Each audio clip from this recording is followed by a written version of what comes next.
Well, a very good morning to you, ladies and gentlemen. Welcome. My name is Brian Finlay. I'm the president and CEO here at the Stimson Center. I'm so pleased to welcome you all and grateful to you all for joining us this morning for the launch of this volume, edited by our own Samir Lalwani and Hannah Haegeland. You know, from the earliest days of this organization, we have focused on various aspects of reducing nuclear tensions around the world, and most notably, for reasons that may become apparent if you think about them long enough, in South Asia. Much of the work that has informed this volume really builds on a 30-year history that Stimson has. Much of that work was and continues to be spearheaded by our own co-founder, Michael Crapon, who unfortunately was not able to join us today, but his work and the work of the wider team that you are going to hear from this morning has certainly generated interest, not just in this town, but across the region, and perhaps now, as a result of this volume, in Beijing as well. I think it's no understatement to say that a full 2 decades after India and Pakistan tested their nuclear weapons, initially, South Asia, of course, remains, I think, one of the most conflict-prone regions of the world, with changing policy here in Washington, D.C. as a result of a new administration, with growing tensions in the region itself. This, I think, event comes at a regrettably fortuitous moment. And so over the course of the morning, you will hear from a distinguished group of panelists who we have asked not just to recall previous instances of tension and conflict in the region, but to draw some lessons learned that might be applicable as we all wrestle with future policy in the region. And helping us do that, as I mentioned, is a most distinguished group of panelists that will include 2 former foreign secretaries, our former ambassador to India, experts from the U.S. intelligence community, and others in the policy community from the region and here in D.C. as well. We are also delighted to be joined by Congressman Bera from California, who will deliver our keynote address. We're very grateful to you. We understand there are a few other things that you and your colleagues are working on, and so it's a true delight to welcome you here to Stimson, and we're very grateful to you. And with that, and without further ado, I will turn this over to the man who is the Pied Piper of our event here this morning. He's really the visionary behind not just this event and this volume, but of our South Asia program. If you do not know Samir Lalwani, I will ask you, where have you been? You need to get to know Samir Lalwani. Samir serves, of course, as a senior associate here at Stimson, as well as the co-director of our South Asia program. Samir Lalwani.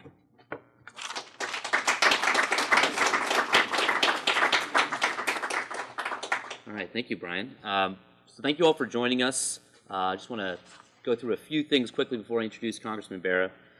So we're very pleased to launch this book. It's the fruit of a couple years of work investigating crises, South Asia's lessons, evolving dynamics and trajectories.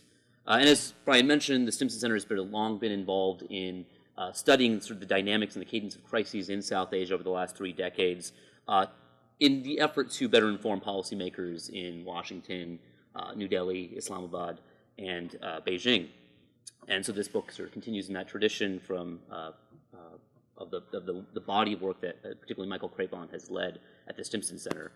The book's tried to answer 3 particular questions. This was the objective of the book.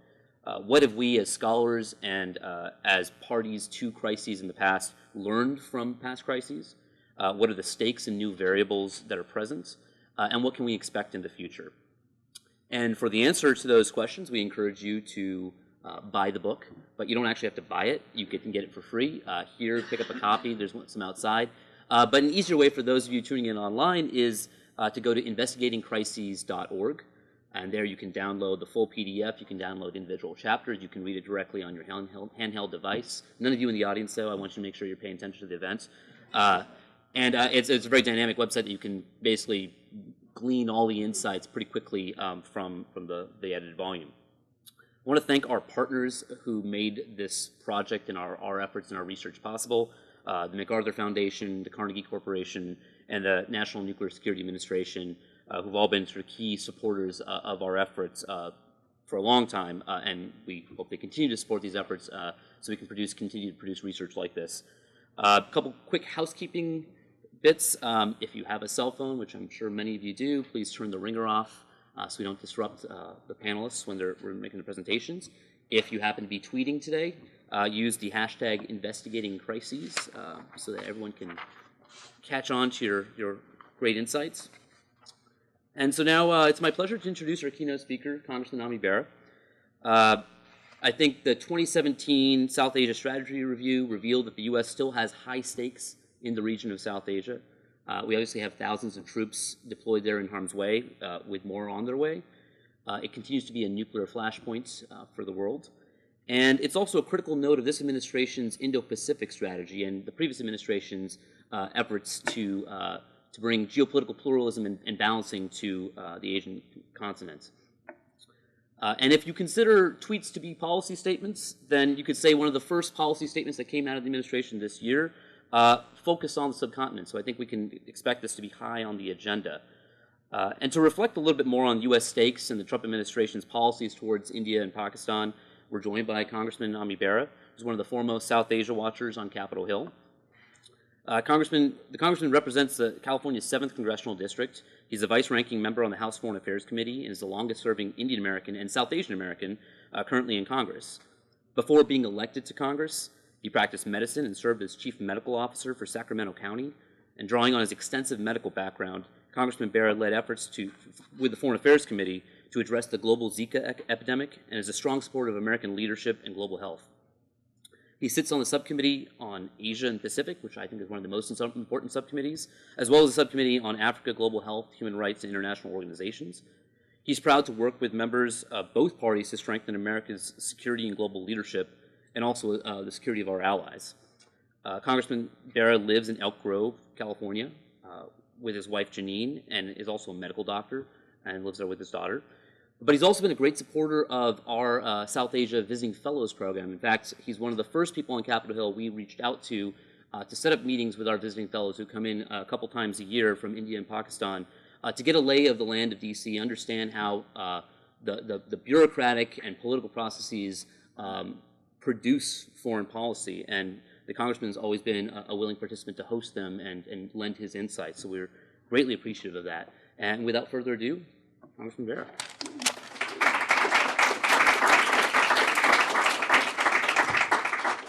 Well, thank you, Samir. I think part of this is Samir happens to be a neighbor of my chief of staff. So in the interest of keeping peace in the neighborhood, which is the topic of today's conversation, how do we keep peace in the neighborhood? And when I think about my 3 terms in Congress and when I first got here, I knew I would be involved. Being the only South Asian member of Congress when I first arrived, I knew I would focus in on South Asia, and certainly strategically wanted to get on the Foreign Affairs Committee. But what surprised me was how few of my colleagues were actually focused on what I think is an incredibly complicated but incredibly vibrant region of the world. I mean, I would argue there's an overweight focus in Congress on the Middle East and North Africa. Certainly very complicated, very, very big challenges, but was very supportive of President Obama's pivot to Asia and understanding that, again, my opinion, in the 21st century, the opportunities and the challenges, frankly, that we will see in the Asian Pacific and certainly in South Asia, in the Indo-Pacific, are going to be very important. So part of my mission in my time in Congress has been to try to encourage and engage many of my colleagues to become interested in the region, to try to get more people to travel to the region, and also understand how the region looks at the United States and the things that we may say on the floor of the House, things that we may feel are somewhat innocuous often end up on the front page of the newspapers in India and Pakistan, in the region. An errant tweet here or there becomes policy. And, it's incredibly important for us to understand that. Now, I'll stand up here and be very honest with the folks in this room. Much of my focus has been on U.S.-India and the opportunities there, but you can't think of the U.S.-India relationship without thinking of the India-Pakistan relationship. You can't think of what our mission in Afghanistan is without thinking about India and Pakistan in relation to that entire mission. And, I am not a stable genius on the issue of India and Pakistan, and I will readily acknowledge that I'm in a room full of people who are focused on this issue and have perspective. So in my comments, I thought I would lay out the flip side of investigating crisis, because I think it's incredibly important to understand what could go wrong and how you avoid what could go wrong. But the flip side of that coin is, what's the opportunity as well? How do we, if we understand what could go wrong and we have a desire to avoid what goes wrong, how do we as the United States and Congress, as well as the administration, try to recognize what could go right? And how do we work towards what could go right? So, if I frame my thinking around the relationship, let me touch on a couple areas. As we look at India, we look at India's economic growth. We look at the relationships that was in Japan recently, and certainly there's a lot of conversation going on between Prime Minister Abe and Prime Minister Moeed, and the relationship between Japan and India. Lots of discussion on the strategic dialogue between the U.S., India, Japan. The Japanese would like it to be a quadrilateral conversation with Australia in terms of security interests in the Indo-Pacific region. And as those dynamics in the U.S. relationship become a little bit more India-centric, as India's economy starts to grow, as India, the conversation around India becoming a permanent member of the UN Security Council, as the rest of the world starts to welcome India to the table, how does Pakistan perceive that? And what does that do to the relationship? And I think it's incredibly important for us to think about, that dynamic. And does that push Pakistan towards China? Do they start to develop different relationships with the world? And in that, none of these are isolated relationships. How does China see itself in the region and in the world? And how do we as the United States certainly try to bring China in as a partner in creating stability? Where's the Chinese ego? Where are their sensibilities? Again, incredibly complicated. As India's role with Russia changes and so forth, and I think India will continue to have a relationship with Russia, what are the dynamics there? India, Iran, what are the dynamics there? Pakistan, Iran, what are the dynamics there? And as we try to bring those players into to have a bigger role in diplomacy, India offers the ability to have conversations with Iran that we're not able to have because of their deeper and historic relationship. Again, what I'm doing is I'm framing how I'm thinking about this and how I think those of us on the Asia and Pacific subcommittee ought to be thinking about this. What's the United States' role in foreign policy going forward? Certainly, I think I'm stating the obvious, but President Trump has been a disruptive force, certainly challenging, what in past administrations we probably would have just agreed were norms. Well, what's the opportunity in that disruption? I think what the Trump administration certainly has gotten our allies around the world to question American commitment and American engagement. And I would argue, many of us are traveling more than we ever have, mostly because we recognize now is a time for congressional engagement. If we don't have our diplomats on the ground, well, it matters when a member of Congress shows up in another country to talk about who we are, and to reassure allies that we'll remain committed to the world and to the region. But our commitment may be different, and I would argue that in the 70 years, post-World War II, American leadership was absolutely necessary. Our economy was the dominant economy. It was necessary that we rebuild Europe, that we rebuild Japan, engage in South Korea. And I think that engagement was incredibly important in lifting people out of poverty and creating stable democracies.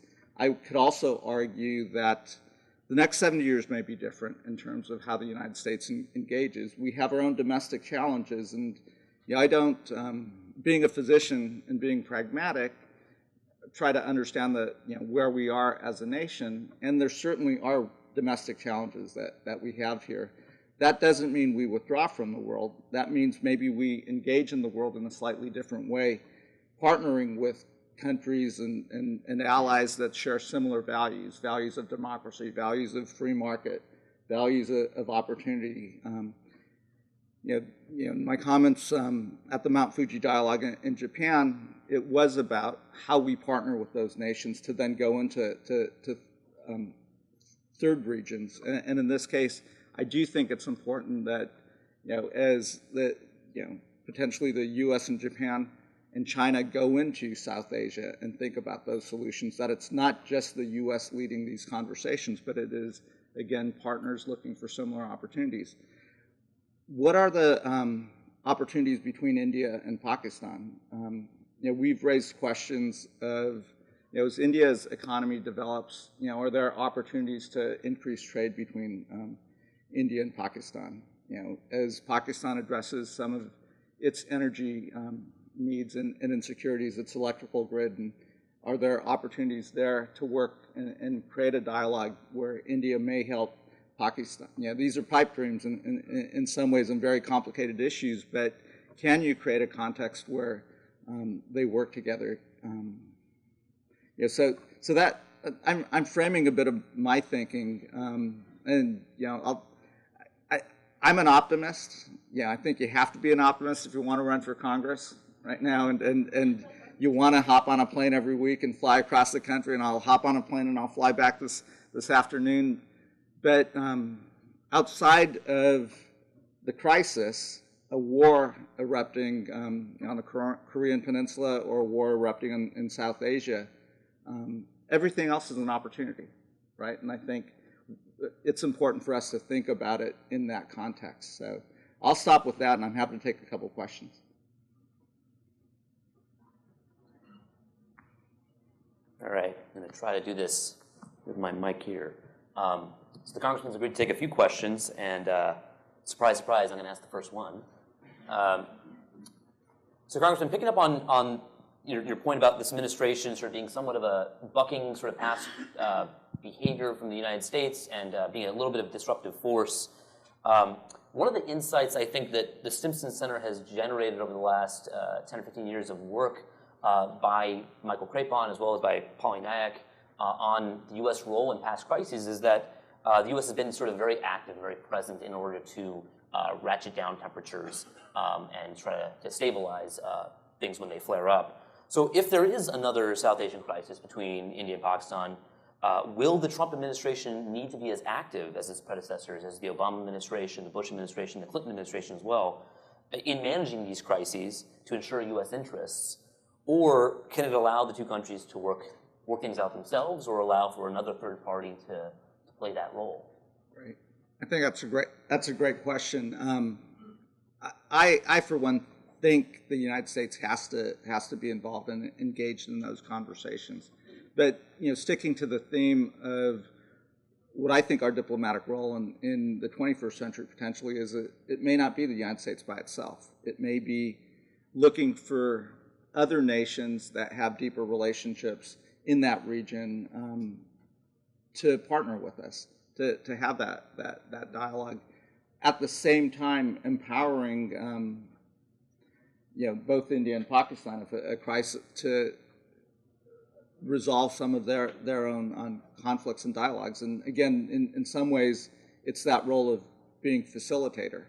And it's complicated, right? I mean, as Madeleine Albright will say, in diplomacy, you don't have to like the person who's sitting on the other side of the table. You just have to get to the table often and start the conversation. And I don't think the United States at this particular point, or the Trump administration at this particular point, can dictate what path forward occurs. I think we can certainly. I think we have to have an honest recognition that China is going to have a bigger role in the region, and I think it would be in our interest to focus on how do we help guide China's role in that region. China certainly wants to be seen as a world leader and as a player. That doesn't threaten me as an American, and in fact, I'd like China to have a bigger role as a world leader.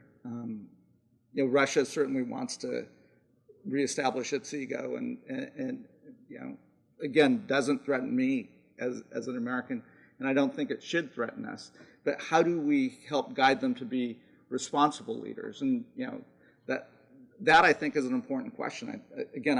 I can't see a 21st century conflict between India and Pakistan where China doesn't have a role in helping resolve that. Now, will China do it in solely a China-centric way?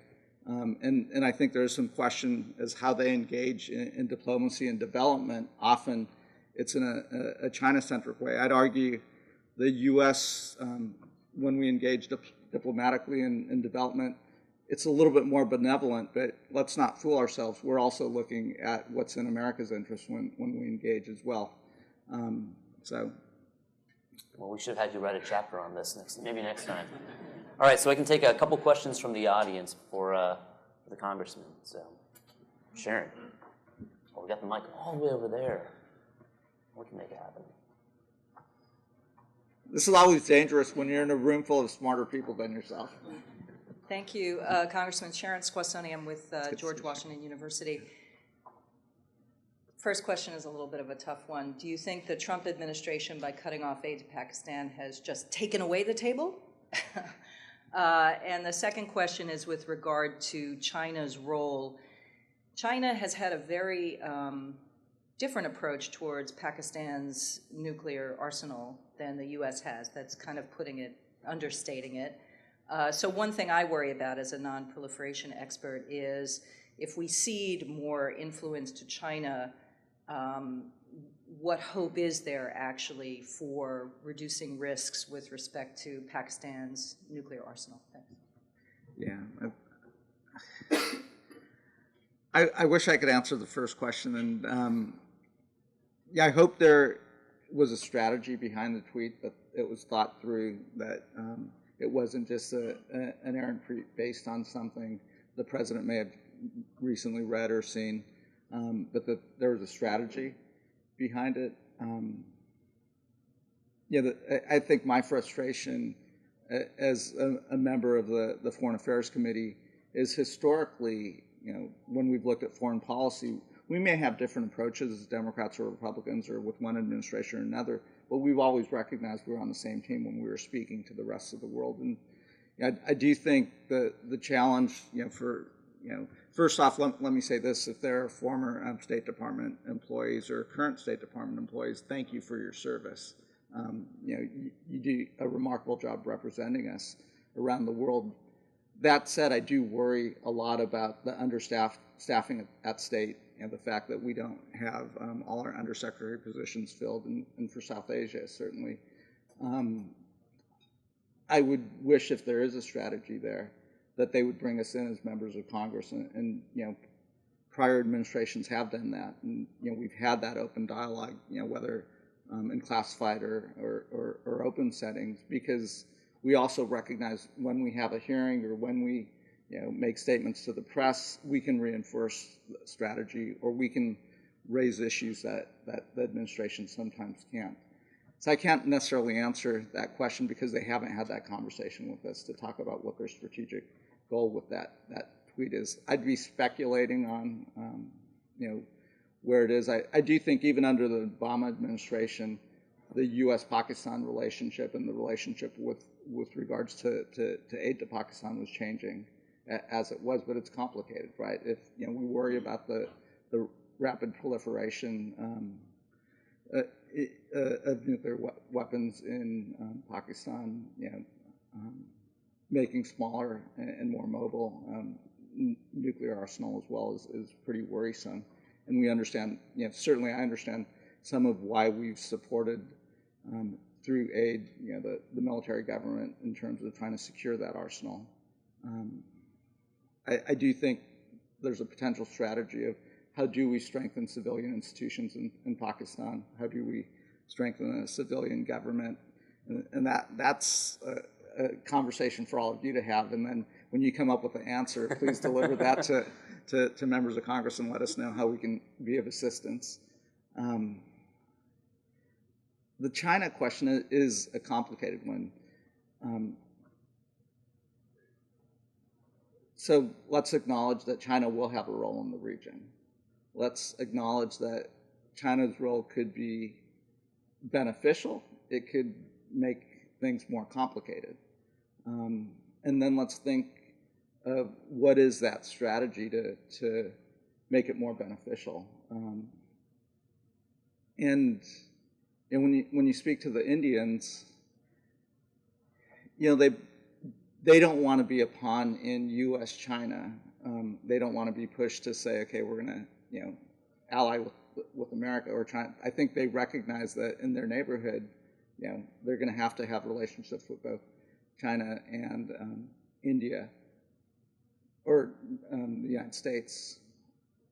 Again, I'm not giving you a direct answer other than I think it's worth our thinking through how do we allow China to be a more benevolent partner in the region, understanding that China will always be China-centric. I think we as members of Congress and we as folks that, that we need to understand the Chinese ego, in the broad sense, and how we allow them to become those world. They're going to be a world power. They are a world power, and how do we make them a responsible world power and not a competitor, but in some ways a collaborator and a leader in the region. Again, not easy to do, but we ought to be thinking about this in the long term, a decade or two. And I really like your idea that when our diplomatic game is on the back foot, that members of Congress can sort of step in and fill that. We absolutely have to right now. Yeah. All right, so we have time for one more question. Just wait for the mic and please introduce yourself as well. Beverly Lindsay, University of California, multi-campus. So thank you, Congressman, for your comments. As a UC graduate. Yes. Go Bears. Since I'm at a university, and of course our system is quite extensive, are there 2 or 3 main areas that you think that as universities we can contribute to your and other Congress people, but also in terms of partnerships? Because we have a number of research partnerships with countries throughout the world, but are there other areas that we should also consider? Yeah, so I think in the 60s and 70s, probably one of our best diplomatic moves was the foreign exchange program. The vast number of students that we allowed to come here and get their education, to understand who we are as a people, to experience what it means to be in America and the values of America. Travel, many of those students in the 60s and 70s are now the leaders in their own country. And in fact, I think the leader in Pakistan, had his education here at UCLA. That is a good thing because they have the ability, many of those people have the ability of separating who we are as Americans, certainly at times from our government policy. So one thing we absolutely could do is be more welcoming to students that are go to Pakistan, go to India, there's a real desire for folks to come here and get their education. But let's do the flip. I don't think we've done a great job sending our students to India or to Pakistan, and I think we really ought to do more of that in a proactive way. So I think that type of academic exchange certainly is incredibly important. I think a second thing, and this is something that I certainly have thought about and tried to focus on in my 3 terms in Congress. You have a South Asian diaspora, Pakistani American and Indian American diaspora that really is maturing, that is growing. The Pakistani American community has actually been more politically engaged, I think, than the Indian American community. But how can you engage the diaspora here to help solve some of the challenges in South Asia in a strategic and meaningful way? The Indian American community now is the most affluent community in America. How can you harness some of those resources to make investments in that region? Now, it's also complicated because some of the Indian American diaspora is still fighting battles from 40 or 50 years ago, but the generation rising doesn't see those battles. And how do you engage the 2 communities to potentially be partners in solving some of these issues? Because again, certainly there are resources in both communities. I think certainly the Pakistani American diaspora has a real desire and I think deeper connections to politics in Pakistan. But how do we, and maybe that's something Stimson ought to do, is think about bringing some of the leaders from both communities together to talk about how the 2 diasporas, and it's not just a U.S. diaspora, because you see both diasporas all around the world, in England and in Africa and other places. So maybe there's an opportunity there. So. Well, Congressman, thank you so much for your time and for your insights, and we'll be in touch about that at a later. Okay, thank you. All right, we're running a little bit behind schedule, but why don't I ask the first panel to join me on the podium here, and we'll get started. Okay, so we're joined here by a fairly austere group of practitioner scholars who've served many years in their respective governments and thought about and lived through and worked on crises in South Asia. And so this is an opportunity for a reflection on their insights based on their practice and experience, and then sort of reflections afterwards. So Ambassador Saran and Ambassador Khan were both foreign secretaries in India and Pakistan. They were also contributors to this volume. So I encourage you to take a look at their chapters. They wrote on some very interesting aspects of crisis I don't think we necessarily think about all the time: the role of organization and organizational dynamics, and whether those hold up under pressure, under stress in crises. And then the role of communication between bilateral communications, internal communications, and whether those remain durable during downturns in relations, and what opportunities or costs there are to maintaining those channels of communication.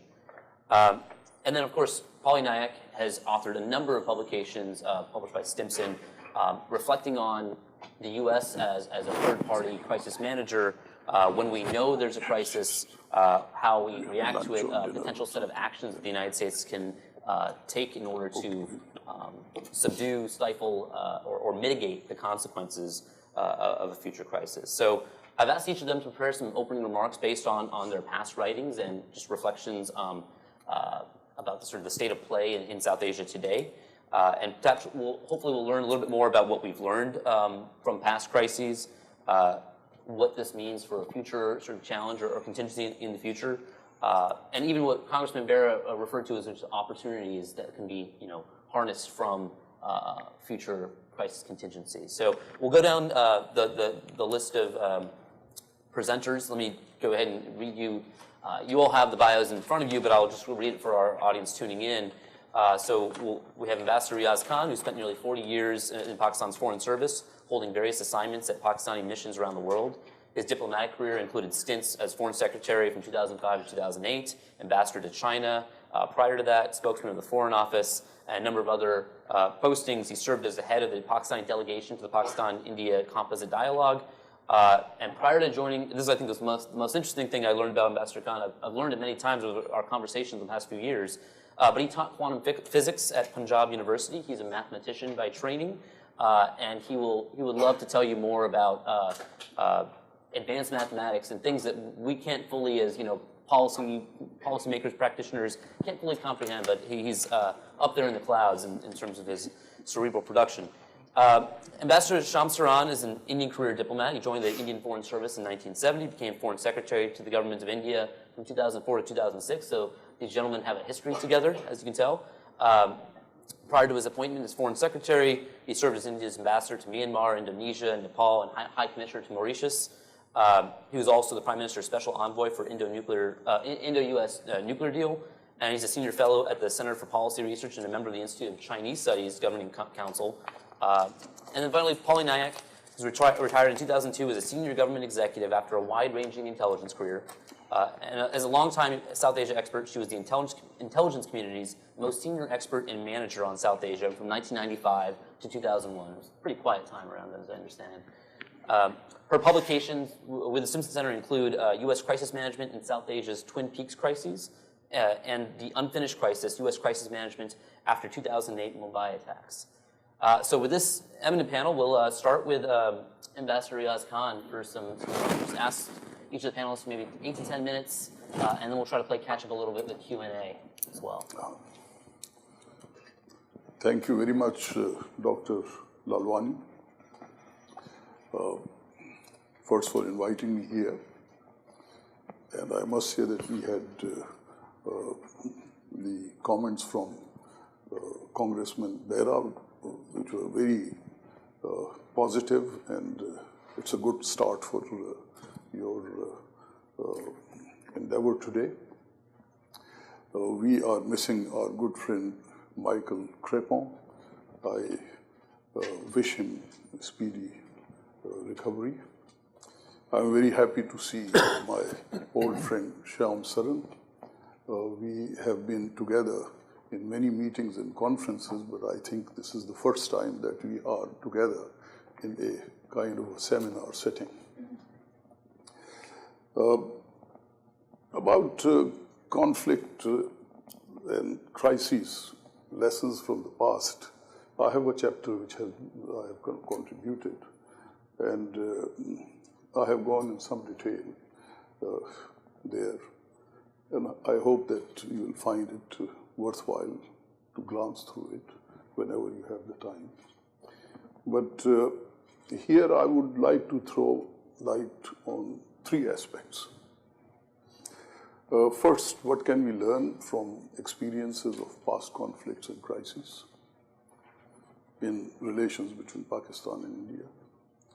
Second, the present dangerous situation following the two countries becoming overt nuclear weapon states.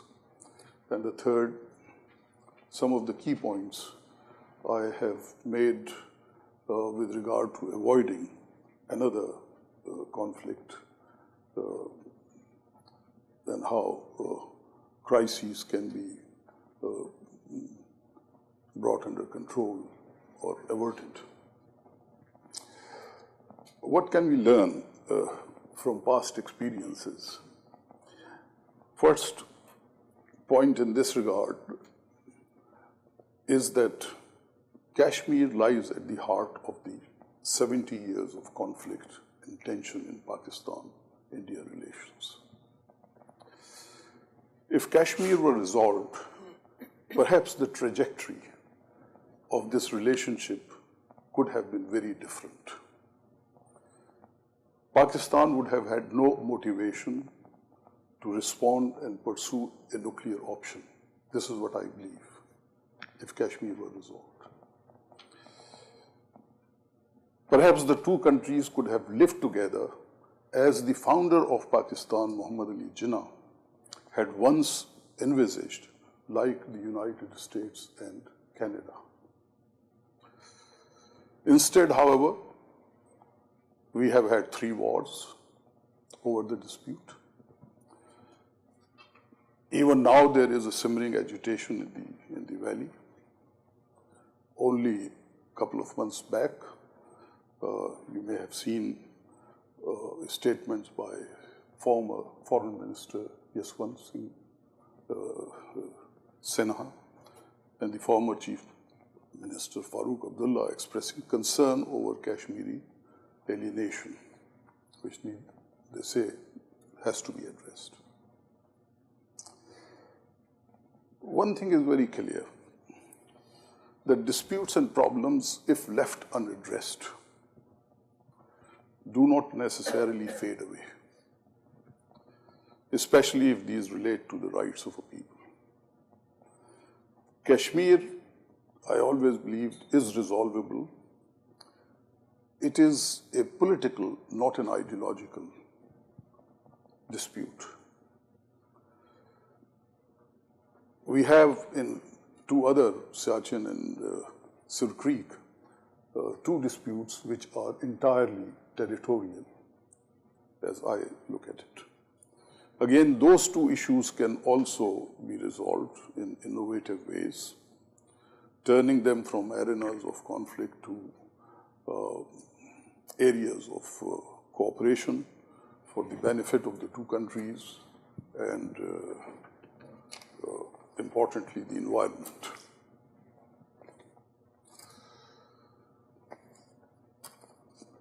The second point is the question of terrorism. It has a wider context, especially the greater Middle East, what is happening there, and that affects very deeply Pakistan. I'll make a few comments in the context of Pakistan-India relationship.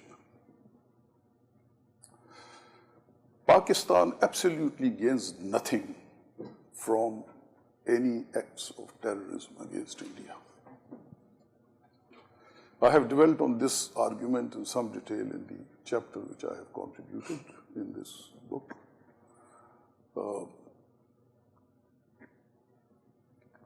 Following the Mumbai attacks almost a decade ago, which Pakistan had condemned, India moved this issue to the central stage of dialogue between the two countries. Pakistan agrees to discuss terrorism and cooperation to combat it, and there has even been some instances of cooperation, but Pakistan insists that the dialogue must be inclusive and address all issues. Something similar to the composite dialogue that we had, but in my view, the question of format and how to go about it, nomenclature, they are secondary matters. The current absence of a formal dialogue between the two countries is, in my view, risky and dangerous.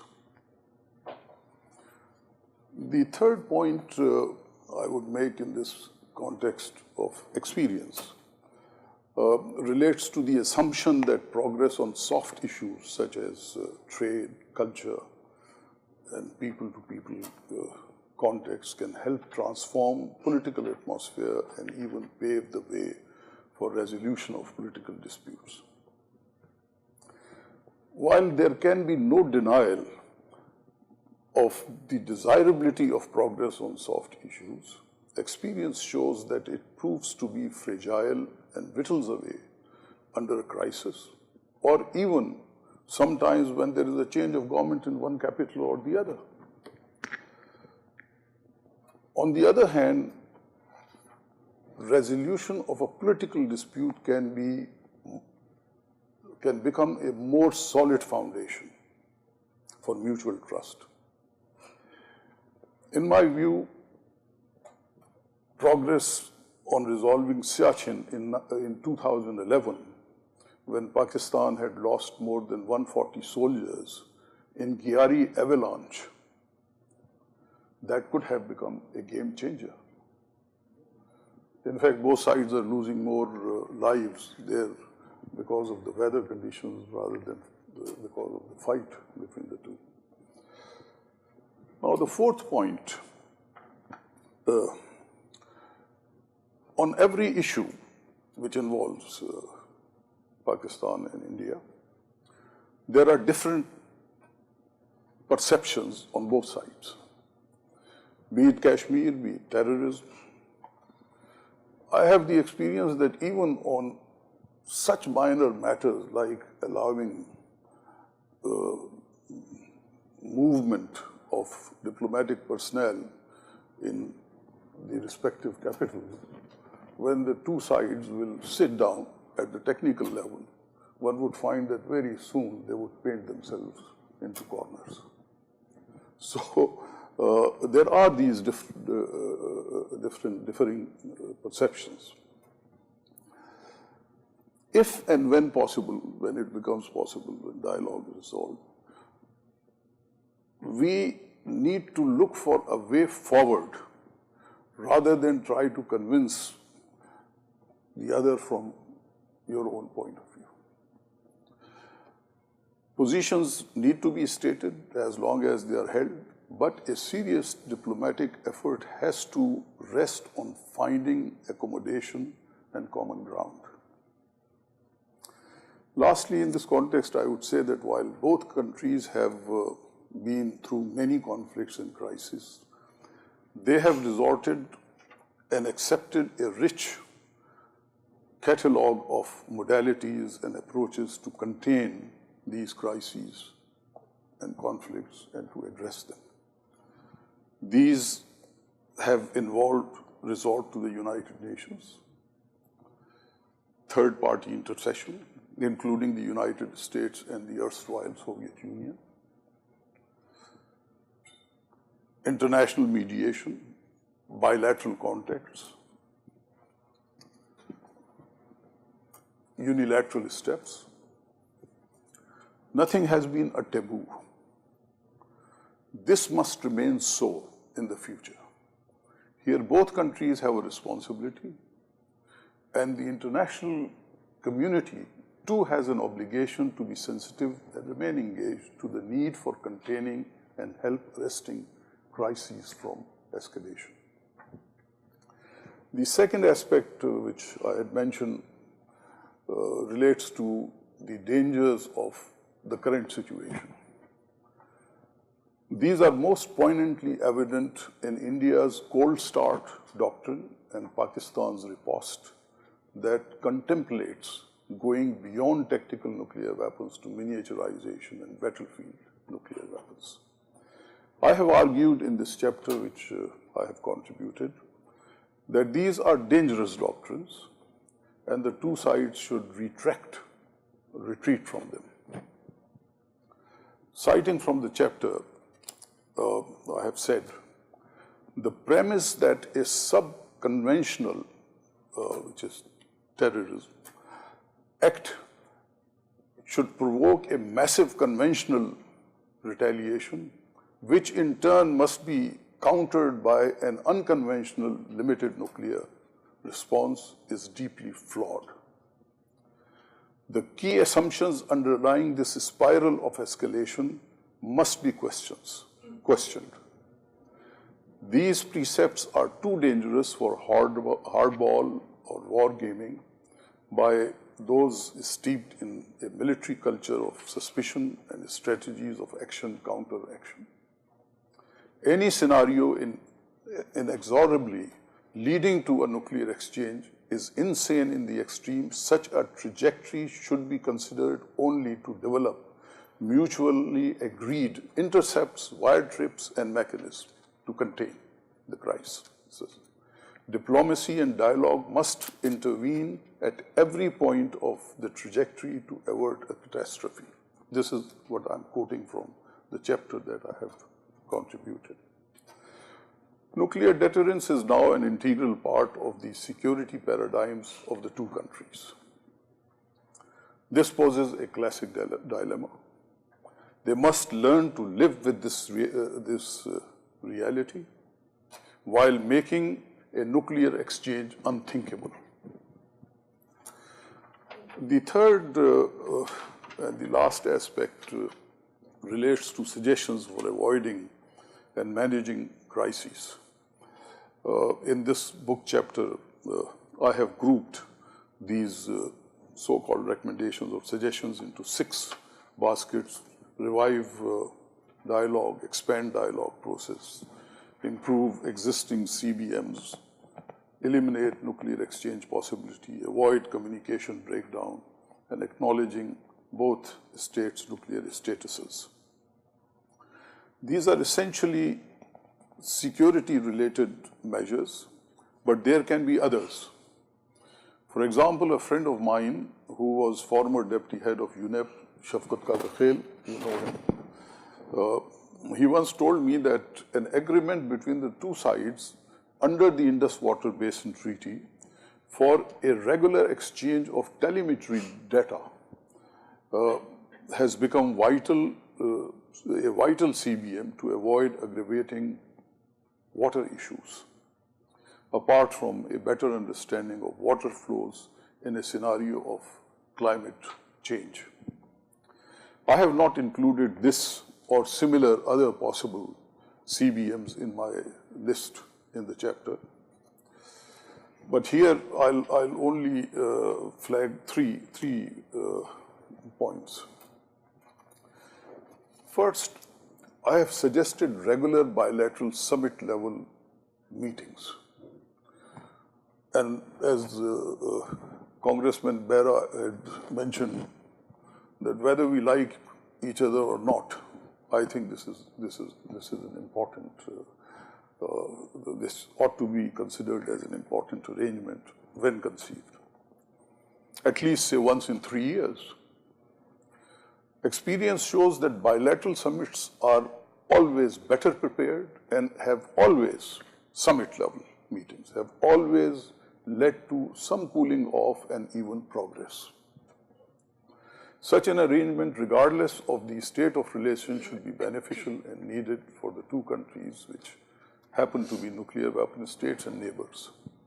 Second, regular top-level military and intelligence contacts, say once in 2 years. These could be under wraps or open. Today, there is no denying of the important role that military plays in critical decisions relating to security and foreign policy issues, not just in Pakistan, but almost in any other country. Militaries have a particular perspective, and such contexts can contribute to confidence building. You may have noted that a week ago, there were reports of an unpublicized meeting between the national security advisors of the two countries in Bangkok. If so, if it has taken place, it is a salutary development. Third point is the role of the international community. Regional and extra-regional powers have played a positive role in diffusing crises in the past, bringing down tension. This role should remain available to the two countries. Now, much of what I have said here, or in the chapter which I have contributed, may appear to be, under the present circumstances, as Congressman Bera had said, pipe dream. Nonetheless, this does not change the realities of the two countries being neighbors and being nuclear weapon states. Therefore, they cannot hold back, and this is one of the conclusions that I have in the chapter, for long on steps similar to those which have been proposed for a long time. Thank you.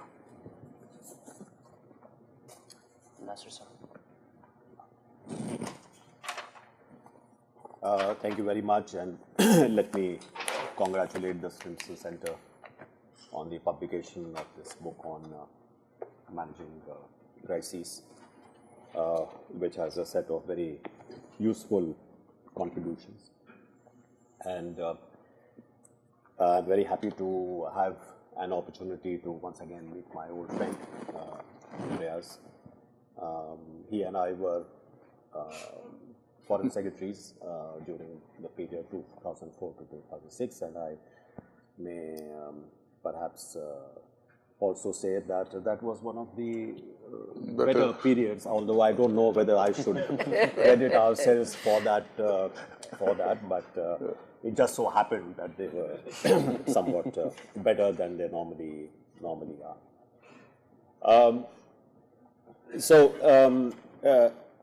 My chapter, of course, does not go into the dynamics of India-Pakistan relations as much as looking at crisis management from an Indian perspective and to see how whether or not India has in place the kind of mechanisms which are necessary in order to deal with crisis and perhaps prevent crises from escalating.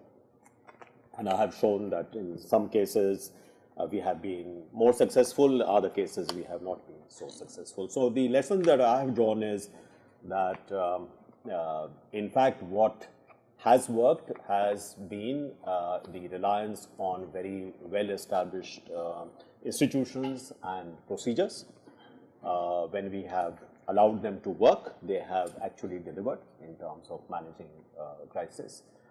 It is when we have, for whatever reason, moved away from those established institutions and procedures that crises have actually escalated. And it's my belief that had we allowed those institutions and processes to actually work, perhaps the kind of escalation which eventually came about could have been prevented. So they would not have become a bigger crisis if they had been contained right in the initial stage. So that's not just with respect to India-Pakistan. This is more a general kind of conclusion that I come to. Let me also say that although I would have hoped that much more would have been done in terms of learning from past experience, we are still some distance away from that. But in the recent couple of years, perhaps there has been a greater recognition in India that we need to have a much stronger focus on the institutional aspect and the processes that need to be followed in dealing with crisis. As far as the India-Pakistan relationship is concerned, of course, I have certainly no difference of opinion with Riaz on the need to have a constant engagement between the two sides. That there should be even summit level meetings between the two countries. Engagement is in fact one of the best ways of dealing or preventing crises from emerging. My own experience, for example, in the relationship with China, which is another very important relationship for us, where also there are differences of opinion and sometimes crises do erupt, but it has been our experience that the willingness of the leadership of the two countries to engage in very regular summits and meetings has actually played a very important role in keeping the relationship on some kind of an even keel. And that was most recently demonstrated by the manner in which the two countries were able to deal with what is known as the Doklam issue. Can that be a lesson for India and Pakistan? Yes, it could be, but the problem is that, every time perhaps an effort is made on the Indian side to reach out at the leadership level, there are perhaps forces at work who make certain that the positive impact of the summit is vitiated. So even Mr. Modi, who is regarded as a somewhat tough leader, he took a huge political gamble by going to Lahore and visiting Nawaz Sharif. And there was an expectation that this would lead to a better relationship. But as we saw, like also in the past, the initiative was again sort of followed by some major cross-border terrorist attacks, and that put paid to whatever positive impact there could have been from such summit meetings. If you remember, the same thing happened with Atal Bihari Vajpayee and his famous bus trip to Lahore and the subsequent Kargil incident which took place. So, what seems to have worked in the case of India-China does not seem to always work in the India-Pakistan case. I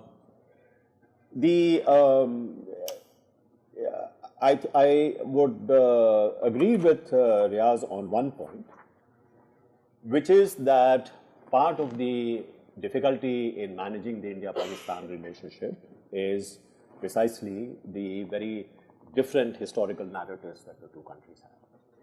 Why did partition occur? If you ask Pakistan, there will be a different answer. If you ask anybody in India, there will be a different answer. Why did the Kashmir War erupt immediately after independence? Again, there will be very different answers to that question.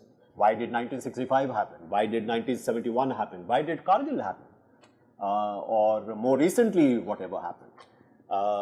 There are very different interpretations on the Pakistani side, on the Indian side. I'm not going into which interpretation is correct or which interpretation is wrong, but the fact is that there are very, very different interpretations.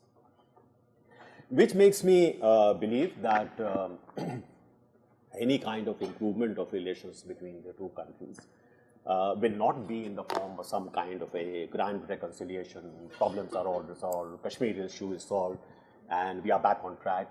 No, I don't think that will happen. I think what will have to happen for some kind of a positive relationship to be established between the two countries will only be through a gradual, alignment of the historical narratives on both sides.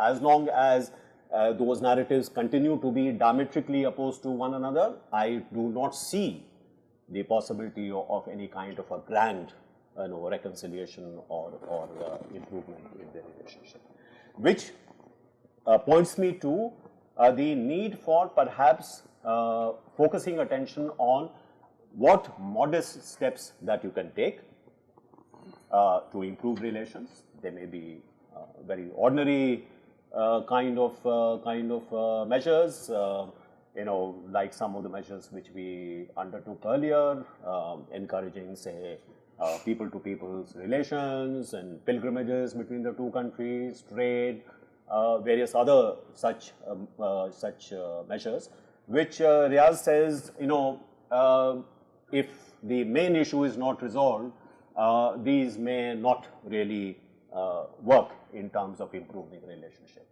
My answer to that is that the more complicated the dispute between the two countries, chances are that there will be a greater prospect of resolving those issues, provided the overall atmosphere of the relationship is better. In fact, in a situation of acute hostility, it is even less likely that the problems will be resolved. So I think while we should not shy away from trying to deal with what he describes as the core issue from the Pakistani point of view, but I think there will be better chances of dealing with that if we were also engaged in those modest steps to improve the relationship. And the improvement in relationship, to my mind, will come as a cumulative result of these smaller steps rather than one big step of, say, resolving the Kashmir issue. Also, my sense is that being engaged in these modest measures is perhaps more realistic at this point of time, precisely because of what I mentioned. As soon as there is a prospect of some very major change in the relationship in a positive direction, we always find that there is a reaction to that.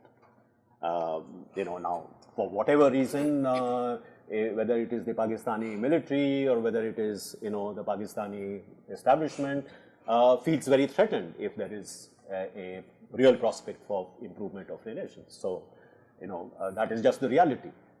That has been our experience. So I think we have to take that into account. As far as the nuclear issue is concerned, I think it is perhaps very important for both sides not to give in to the temptation of brinkmanship and trying to raise the ante so that the other side feels constrained. The problem with this is that we do not know at which point we can actually prevent escalation from happening. So when we have spoken on the Indian side that when we talk about any kind of nuclear exchange between India and Pakistan, that exchange will probably end up in a strategic exchange. So even if there may be the intention to limit it to merely a tactical exchange, our own experience tells us that nothing can be contained. Once nuclear weapons has been used, once that threshold has been crossed, whatever exercises we do seems to point to escalation to the strategic level.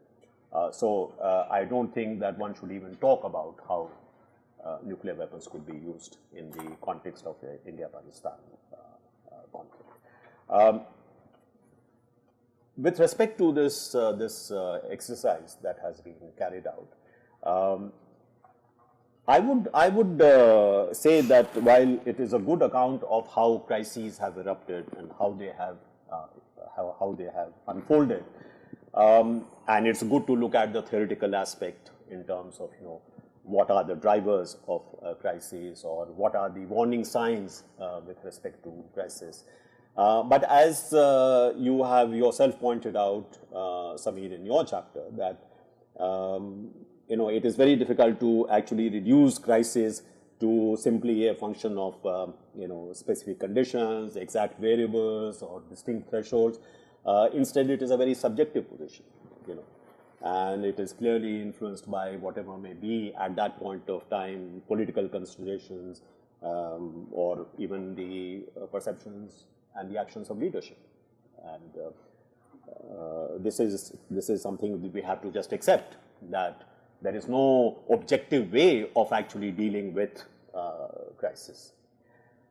Secondly, I think a point has been made that if we look at the various crises, at least since 86, 87, and Michael's chapter has a reference to that, he says that all subsequent to 86, 87, all nuclear tinged crises have been prompted by actions originating from within Pakistan. Now, why have those actions originated from Pakistan? What are the drivers of those trigger points? I think that may be worth also looking at. And also it has been mentioned that if crises have not escalated, it is mainly on account of Indian restraint. And perhaps it might be worth looking at why the Indians have been restrained, despite the fact that there has been such kind of crisis, which has not been India's doing. Because that, I think, would perhaps give us more useful information as to what is really involved in terms of crisis origination and also crisis escalation.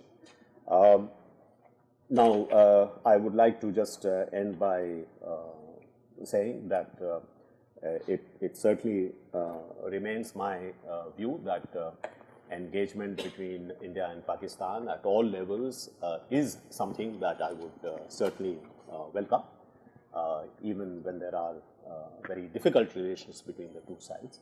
And I am encouraged to note that despite the very difficult relationship that exists at this point of time, channels of communication continue to be used.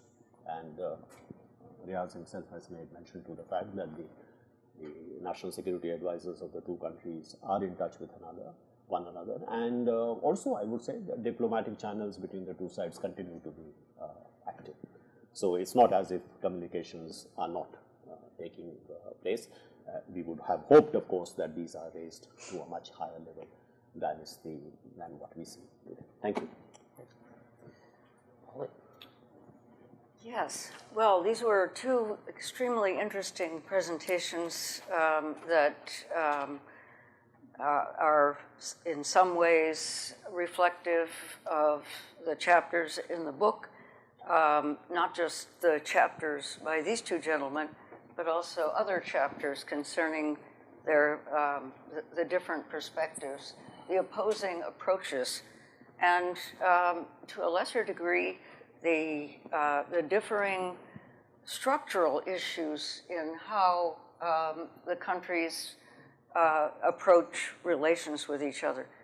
You know, and it seems to me very logical that the chapters on India should focus on mechanisms within India, because the policy apparatus for foreign relations and security is much more complex, has far more moving parts than is true in Pakistan, where the military has a lead role in both, and there are simply a less complex institutional arrangements than in India.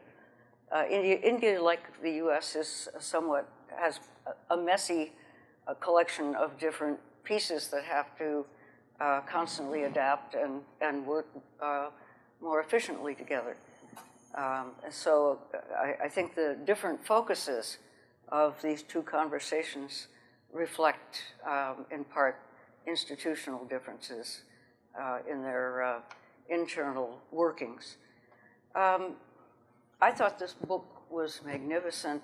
I have to agree with Ambassador Saran that when all is said and done, and I think you and Hannah said this very explicitly, the decision as to what comprises a crisis is a very political decision.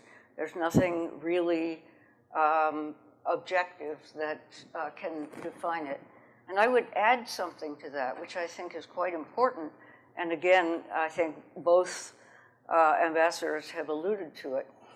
And that is that anger, I don't think you alluded to it directly, but anger is also a factor. You talked about leadership, and that's certainly true, different leaders, different personalities.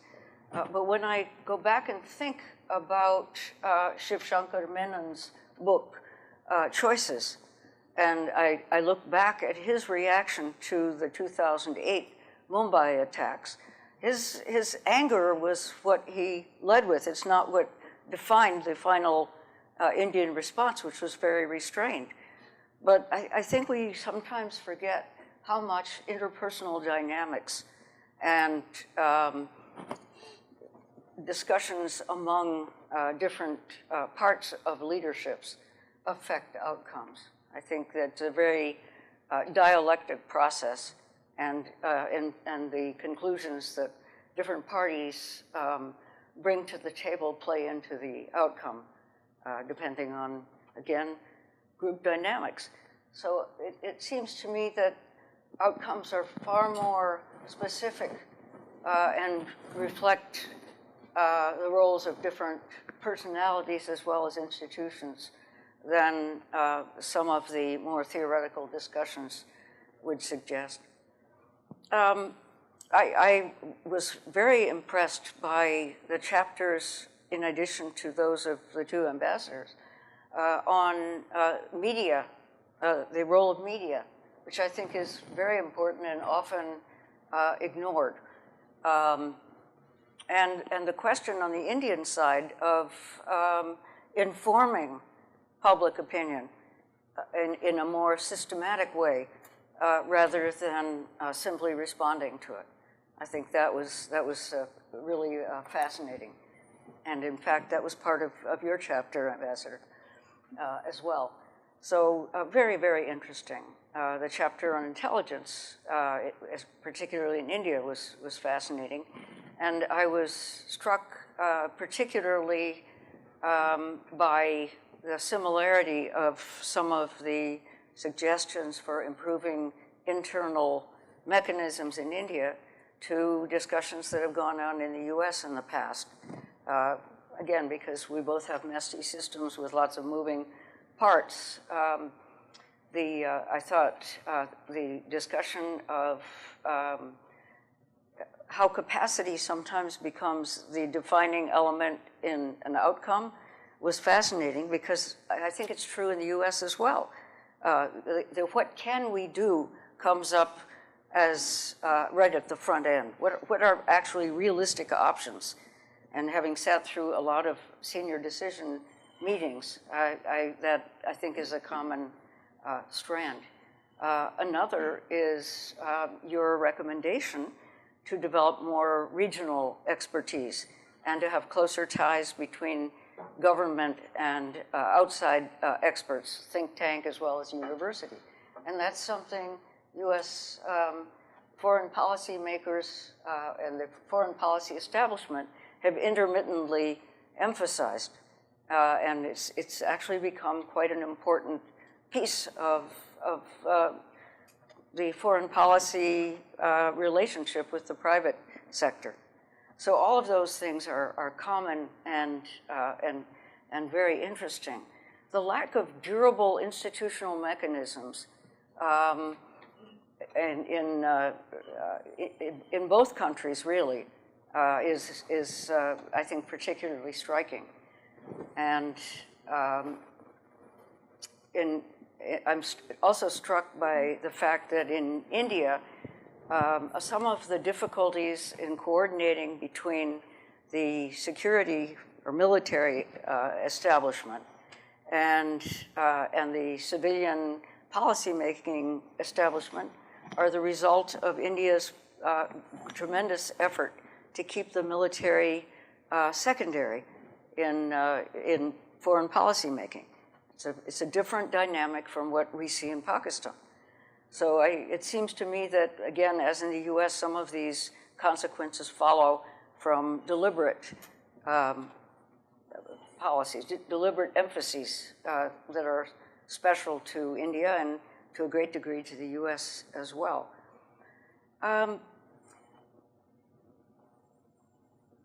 So I thought these recommendations, with their different focuses, Ambassador Khan's on altering the structure and focus of the dialogue, and Ambassador Saran's on trying to build from the bottom up, reflect some of the reasons why much of the discussion between the two governments remains short of symmetry.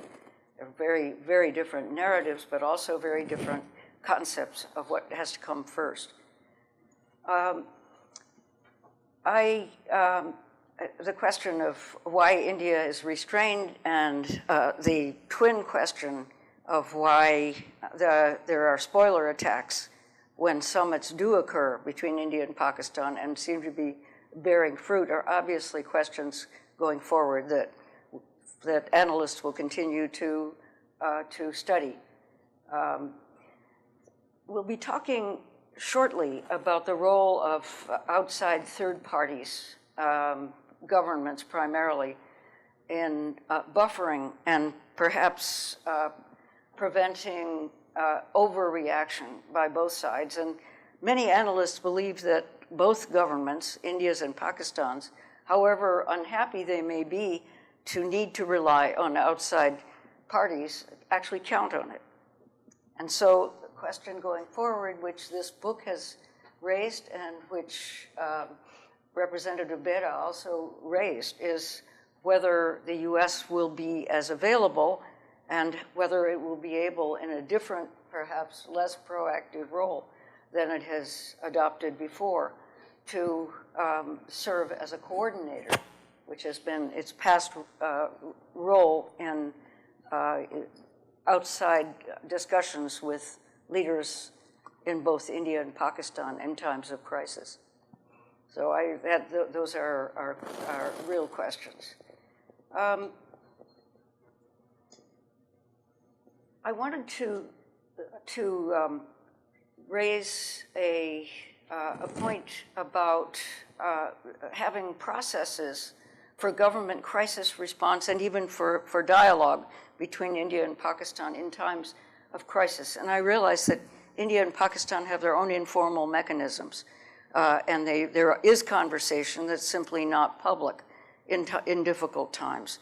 It's not as though everything that happens in public is the sum total of what's actually occurring between two quite responsible governments. But I do want to mention the value of having government crisis responses in place, even if they are not actually completely utilized in the face of a crisis.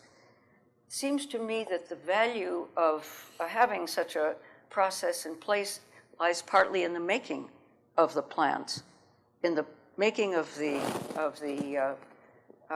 response, because devising it requires thinking through the best ways to proceed, what the mechanics are, what the logistics look like, and in a worst case, the survival of government.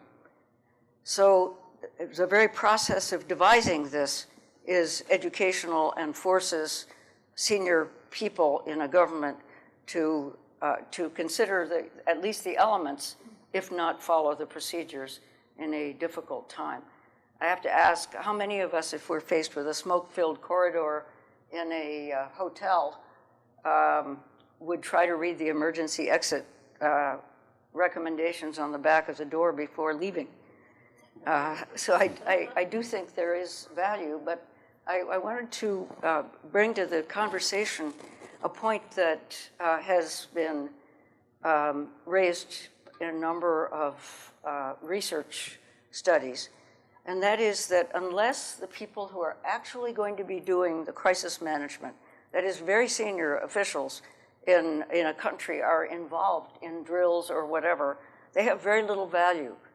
And that's the finding of several studies, because having a proxy run through a drill in lieu of the person who will actually be making the decision doesn't educate the senior policymaker, who will be on the front line, not the proxy.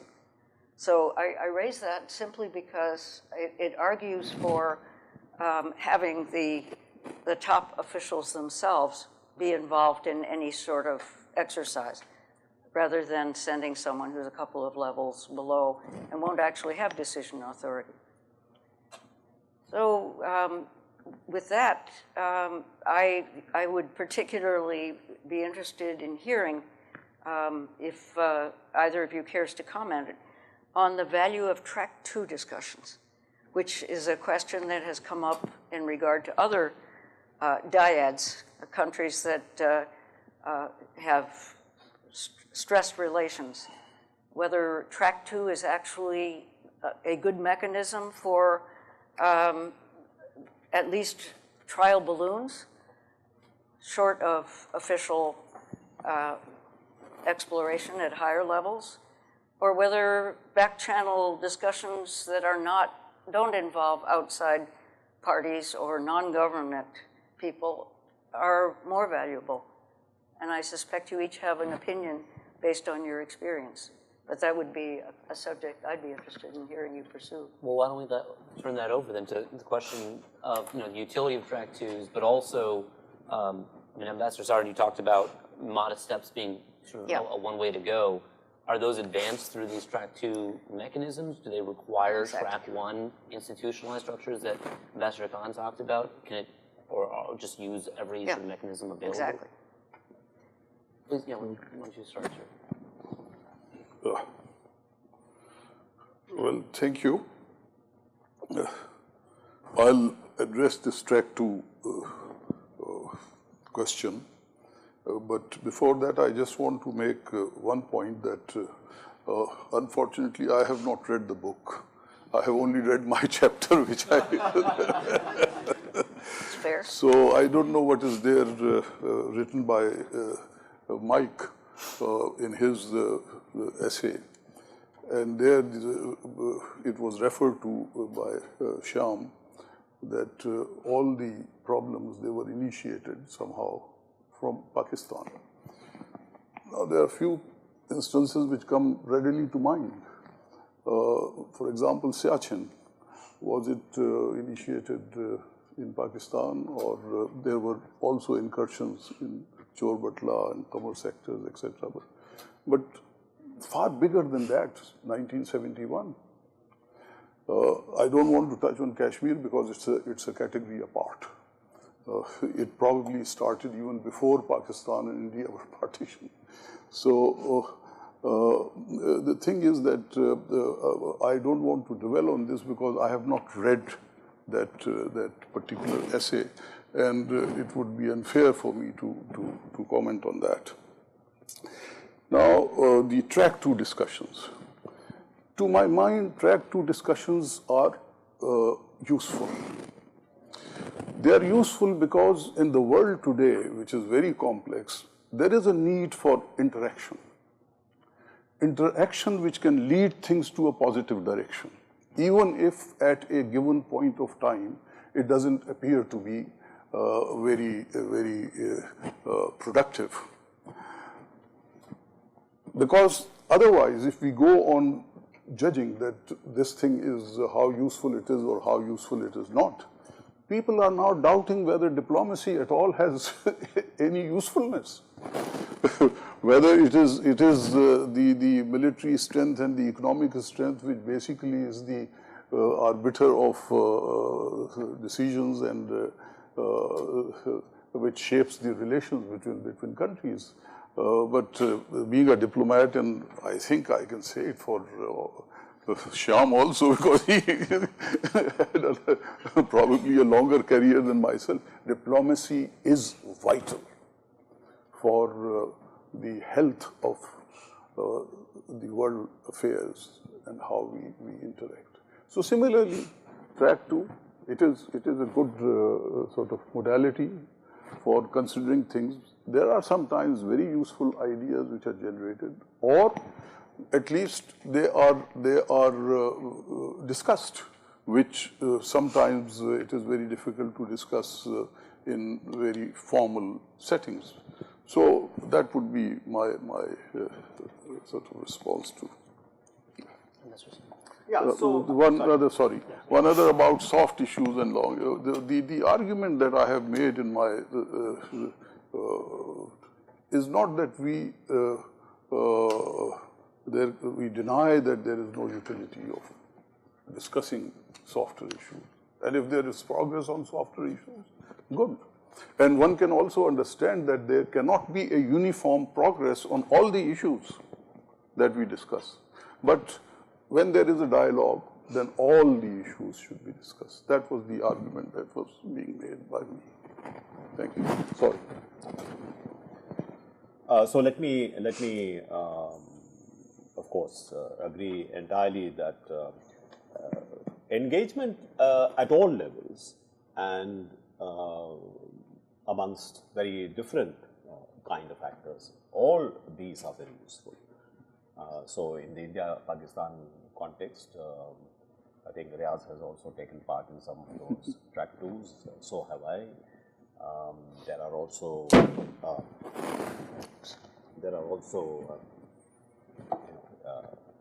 which I certainly would encourage, of Indian and Pakistanis from different spheres of life meeting each other, whether they are film actors coming and working in India or performers from India going and performing in Pakistan.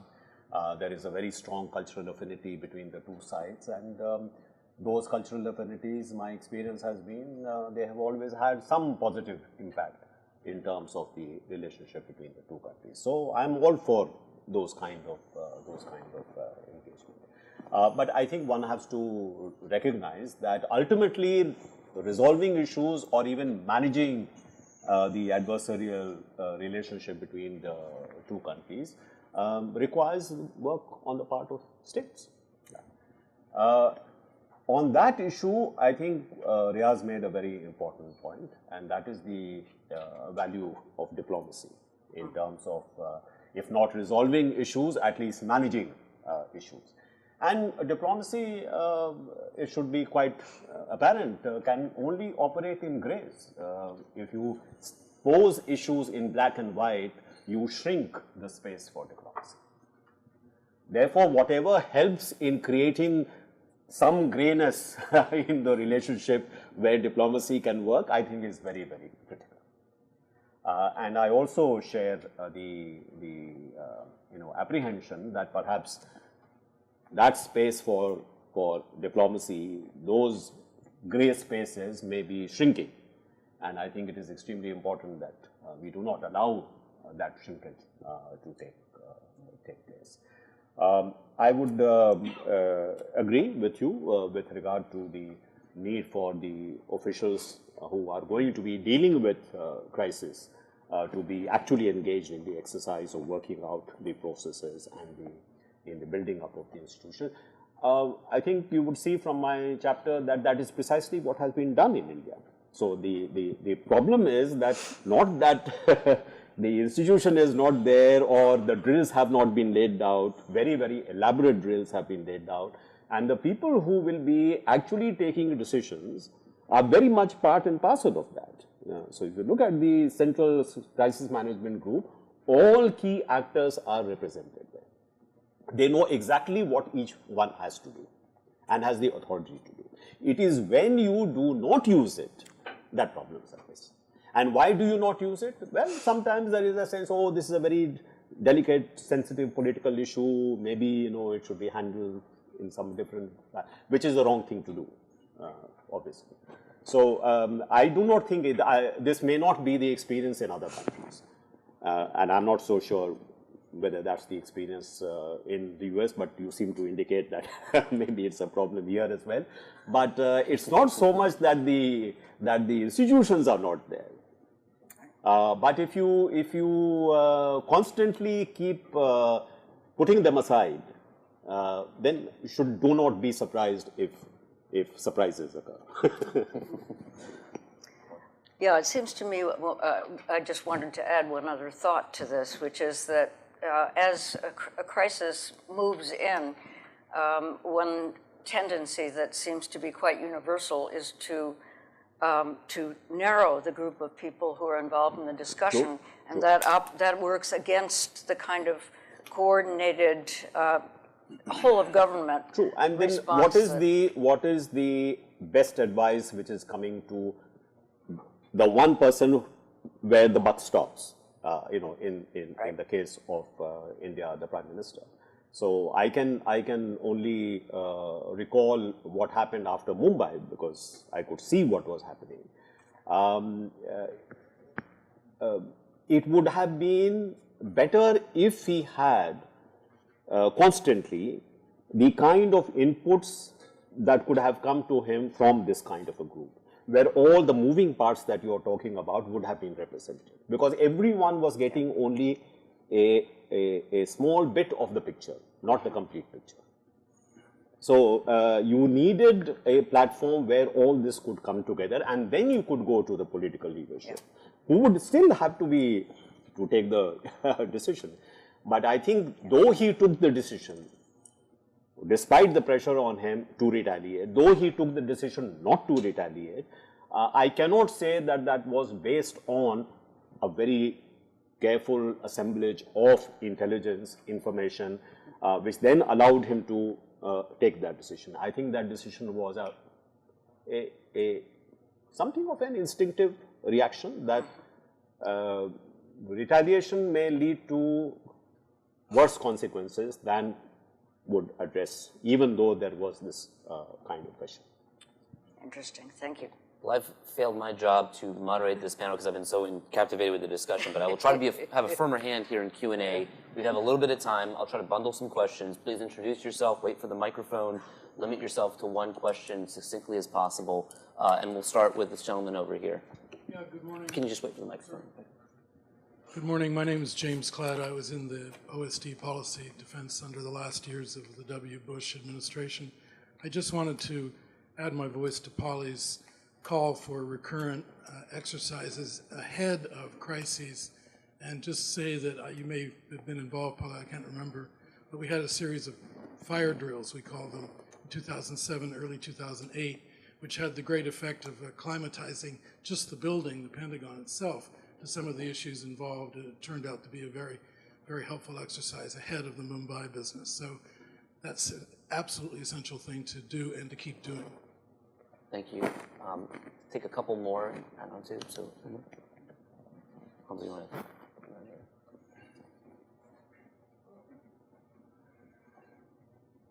Mohammed Omar, writer from Pakistan.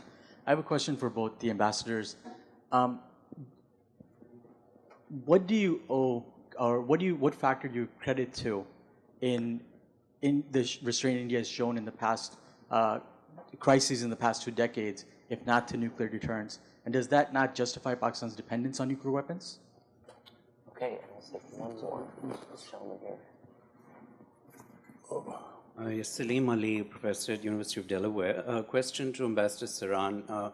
I concur with you in terms of the role the Pakistani military may have played in impeding conflict resolution, but in your own recent book, you have noted that in the case of Siachen, it was General J.J. Singh and the Indian National Security Advisor who thwarted the last-minute peace deal on Siachen. Lieutenant General Ghazi was in Delhi with the peace agreement, and so I'm wondering if the more productive conversation might be around how collectively the military can be made to see value in peace on both sides, rather than this constant incrimination of one side's military, which is the narrative in DC. And going back to General Eisenhower's caution about the military-industrial complex, I think that might be a more productive way, and I wonder if you could comment on that. Okay, so we'll take these 3 questions: fire drills, deterrence, and Siachen and the military. Maybe we can start with Paula and just go down the line. Oh, I'm going to defer. Okay.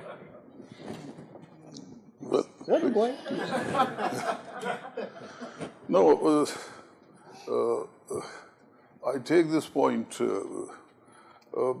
First of all, yes, militaries have varying roles, in some countries more, in some countries less. But look, when it comes to Pakistan-India relationship, I don't think that the Indian military has a lesser role than the Pakistani military has on this particular issue. So, it's issue to issue. On many other things, certainly the Indian other institutions must be having a very strong role. But the other question I couldn't really follow. What was it, that it is the nuclear thing or whatever? How do you explain India's restraint in the crises that have happened in the past 2 decades, if not nuclear deterrence? And does that not justify Pakistan's dependence on nuclear weapons? No, nuclear weapons, development of nuclear weapons, that's a very separate issue. Pakistan did not pursue this course right in the beginning from 1960s or so. It started pursuing it earnestly from 1974 onwards. So this is one thing. We had to do it. There may be difference of opinions within Pakistan on this issue, but I think that today the nuclear deterrence is an integral part of our security. There should be no question about it. As far as Pakistani establishment is concerned, which is both civilian and the military, there are no doubts on this question. The crises, they have happened like crises have happened before, but the arguments that I have made in this chapter is that there is need for formal and solid institutional mechanism which can help the 2 countries to prevent crises from happening, or if they happen, then to arrest them. Yeah, so I have a different opinion about the role of the armed forces in India. That the armed forces have a very important input into decision making, that is certainly true.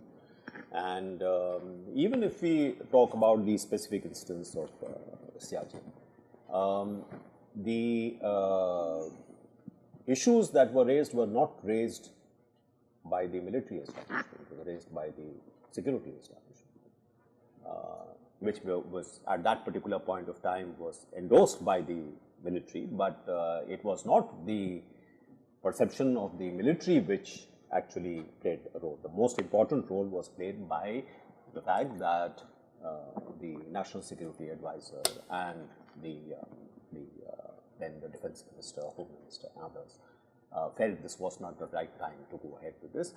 Reason being that there had been a terrorist attack before that, and that had, sort of colored the perceptions of decision makers at that time.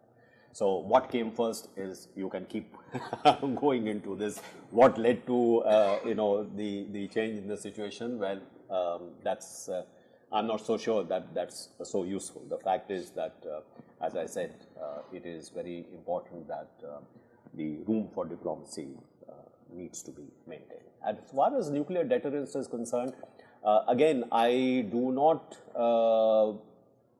think it is useful to go into what role nuclear deterrence has played. I rather see it as, it is a fact of life now. Both countries are nuclear weapon states. Both regard these weapons as being not weapons of use, hopefully, but weapons of deterrence.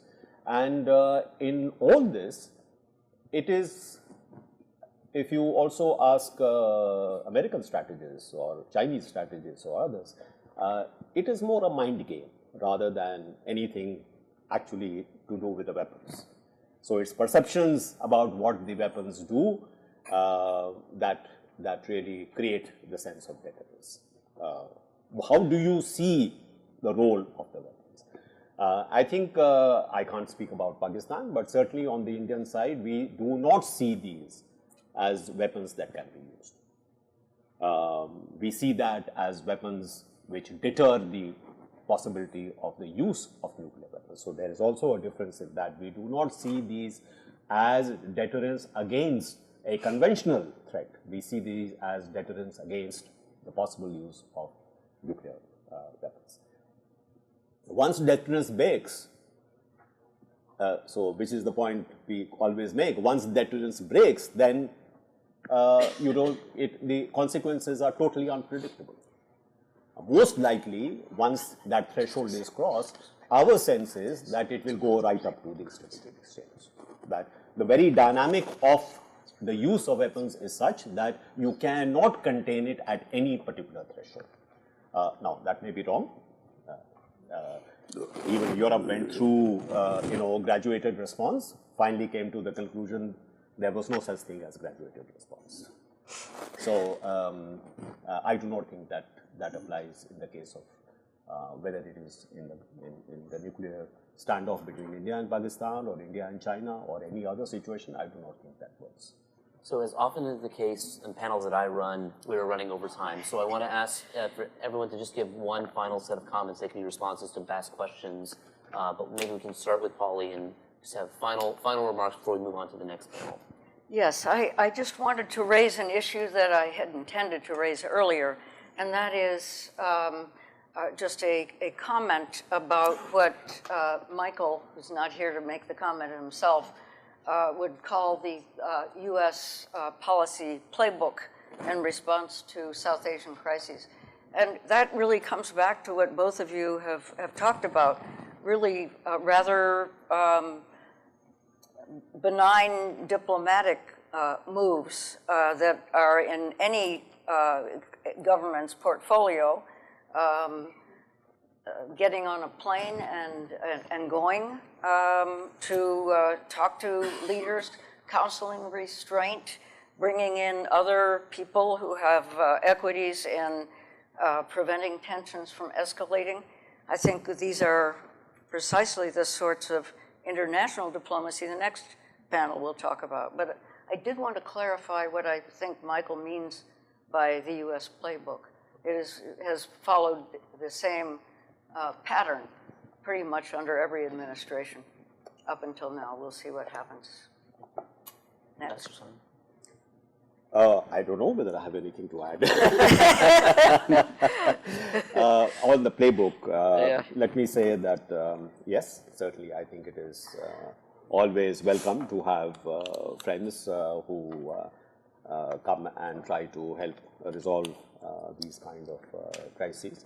But let me say this, that I think ultimately it is the main actors involved who have to decide that they do not wish to escalate the situation. And in that respect, whatever may be the the nature of the relationship between India and Pakistan, my own sense is that leaders of both countries have actually proved to be reasonably sensible and sober people. Yeah, I agree that basically it is the leadership, it is the formal settings which have to decide things, the governments. But all the other efforts are important.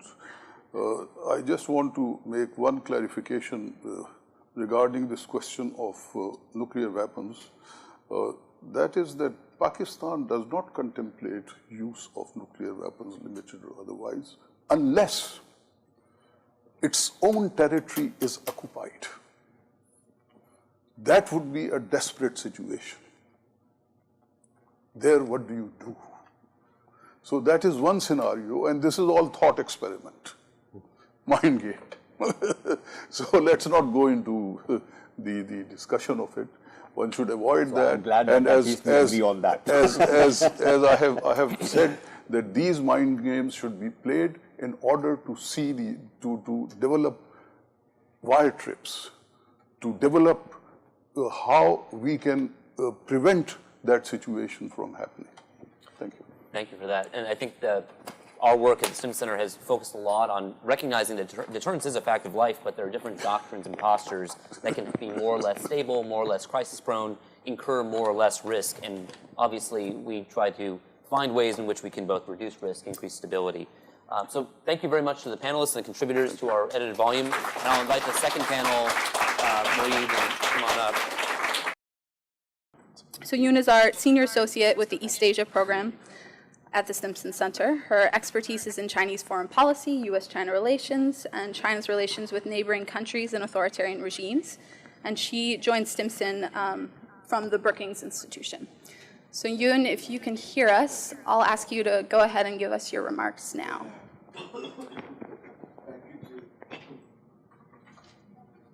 Sure. Yoon, do we have you? Well, thank you very much. Yeah, Great. I'm here. Thank you for having me.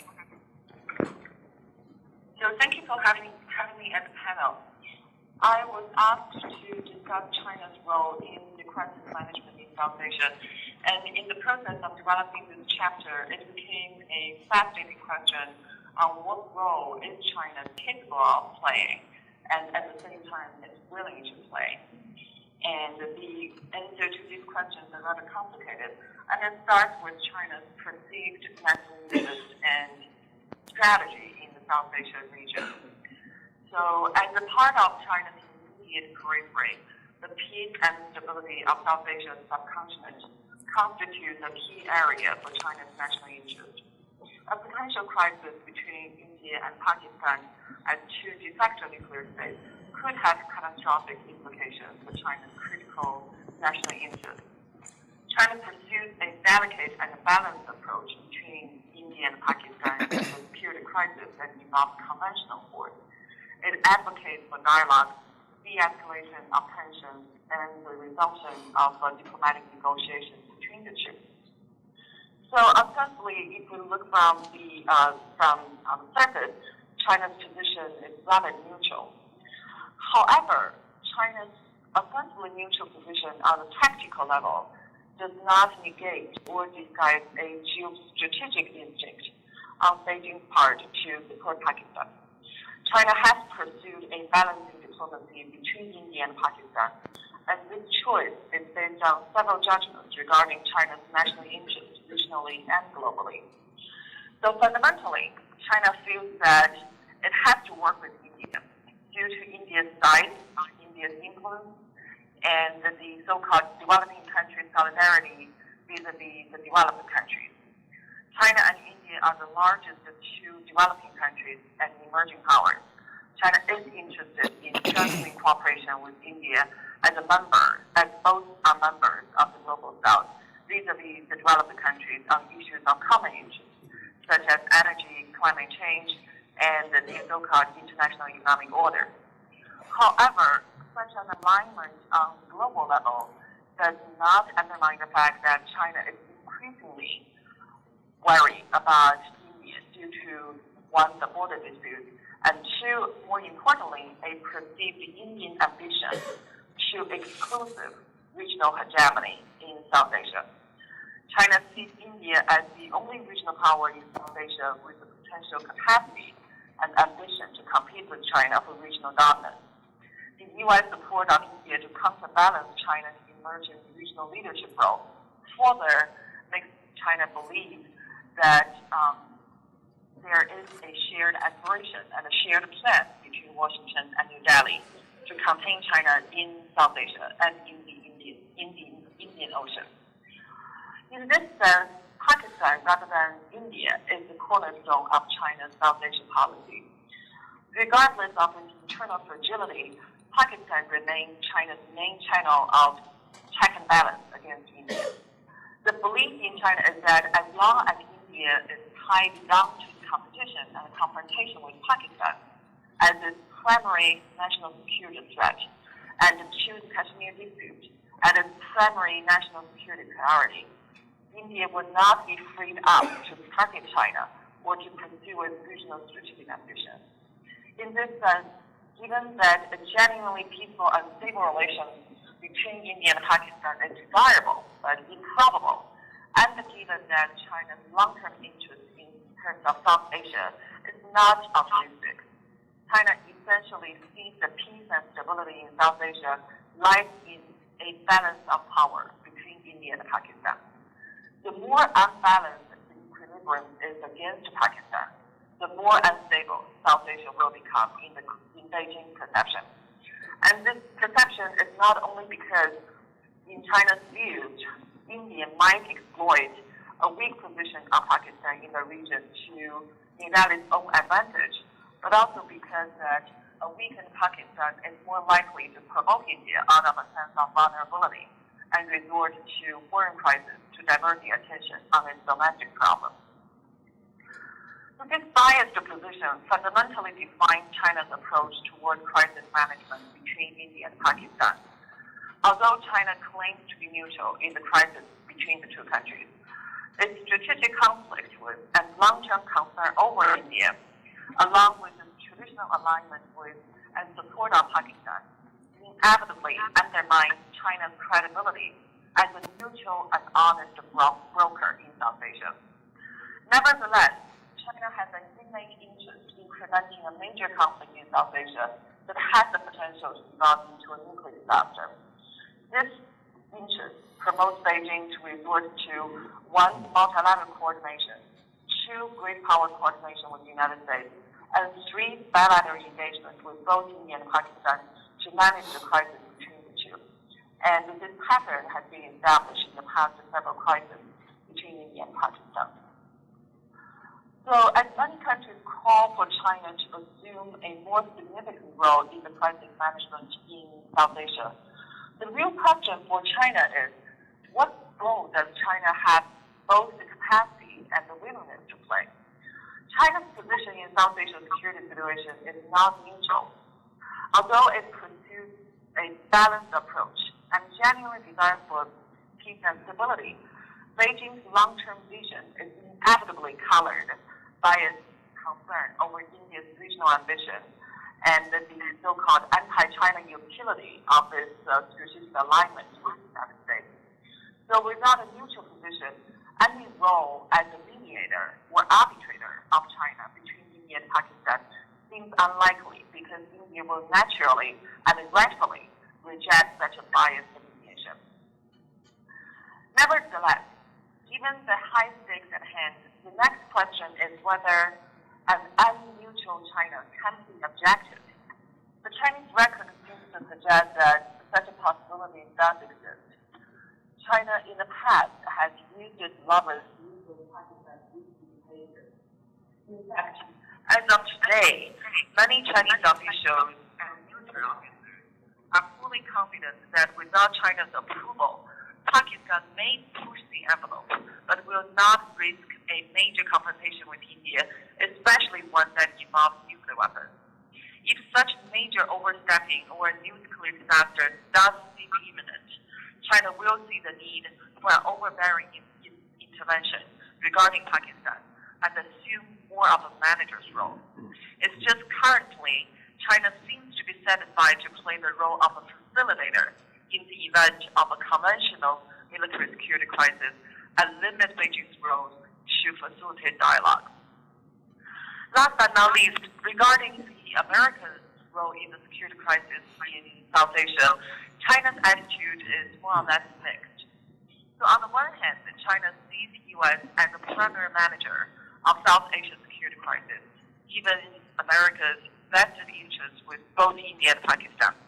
But on the other hand, China essentially sees the U.S. position as also biased, but biased toward India. And the U.S. has consistently failed to accommodate Pakistan's concerns.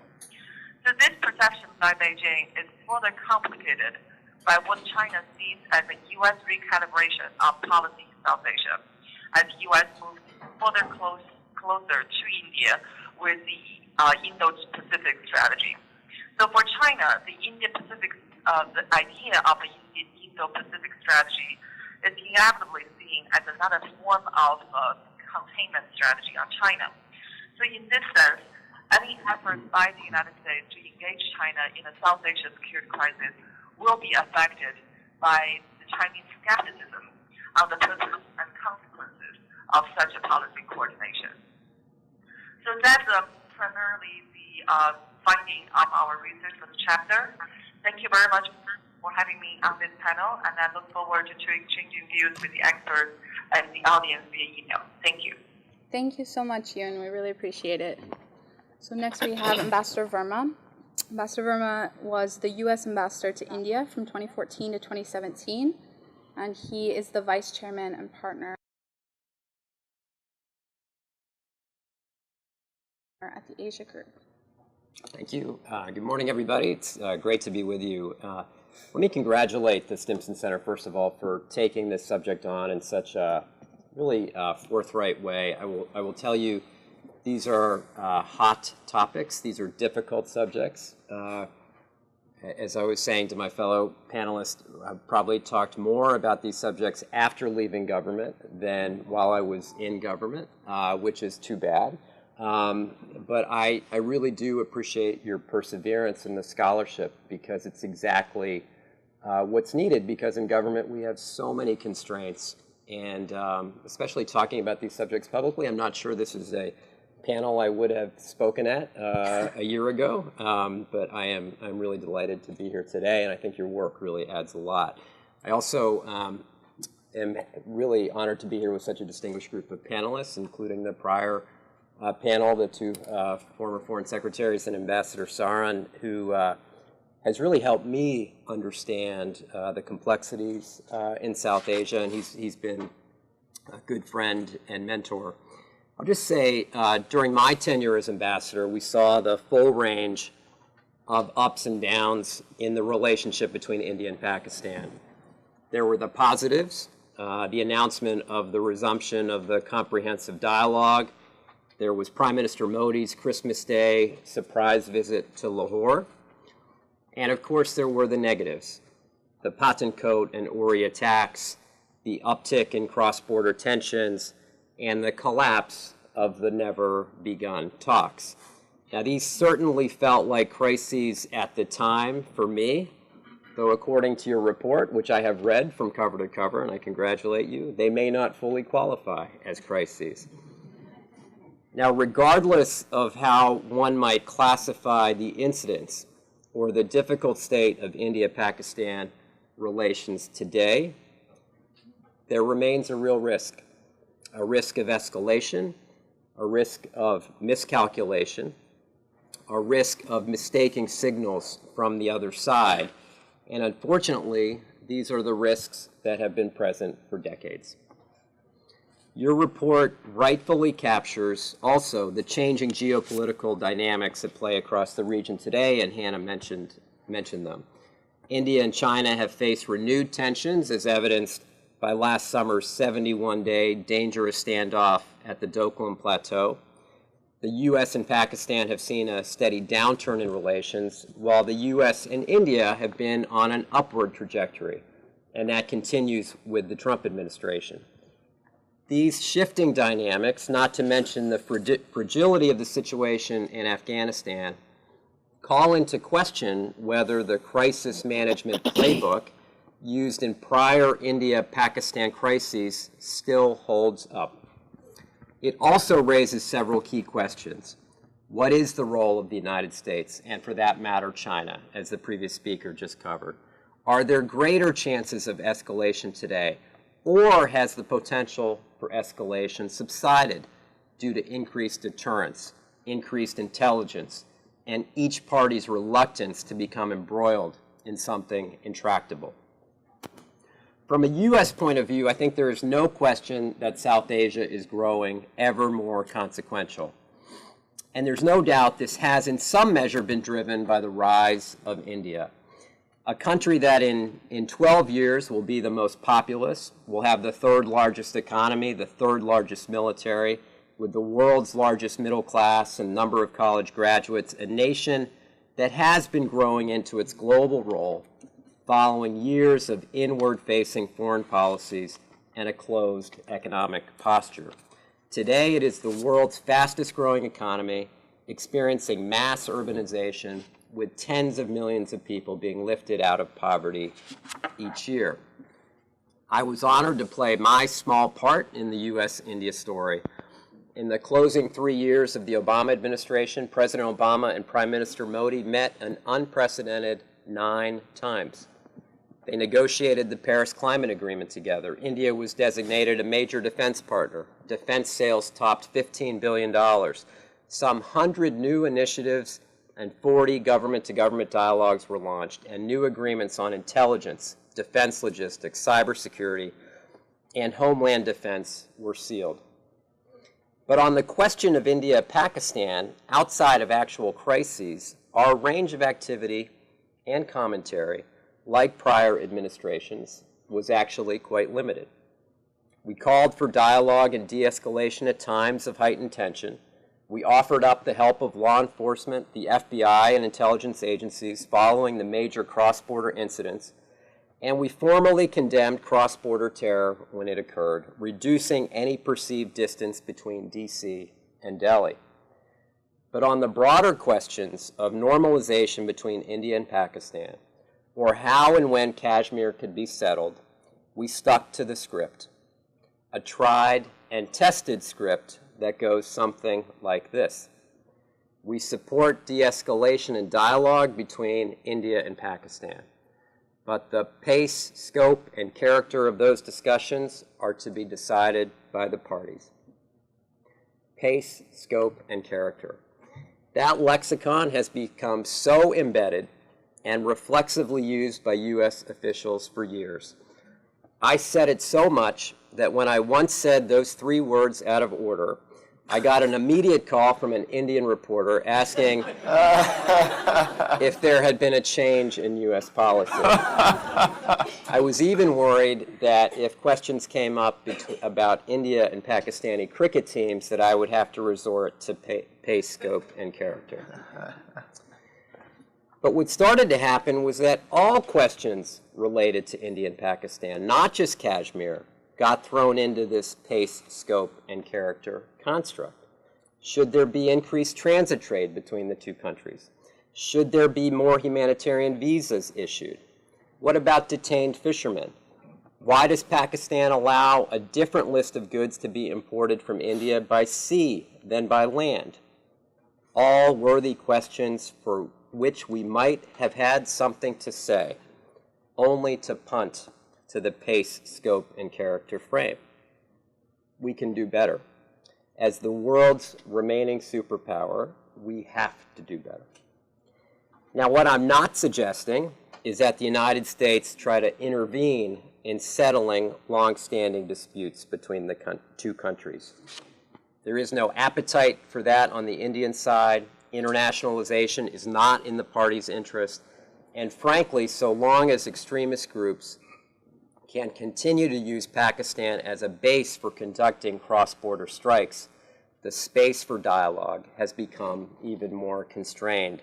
As the Indian External Affairs Minister rightly said, terror and talks do not go together. But what I am suggesting is that we can be prepared not only for the next crisis, but we should continuously be looking at those paths of escalation, identify what they are, and determine how we can best shut them down.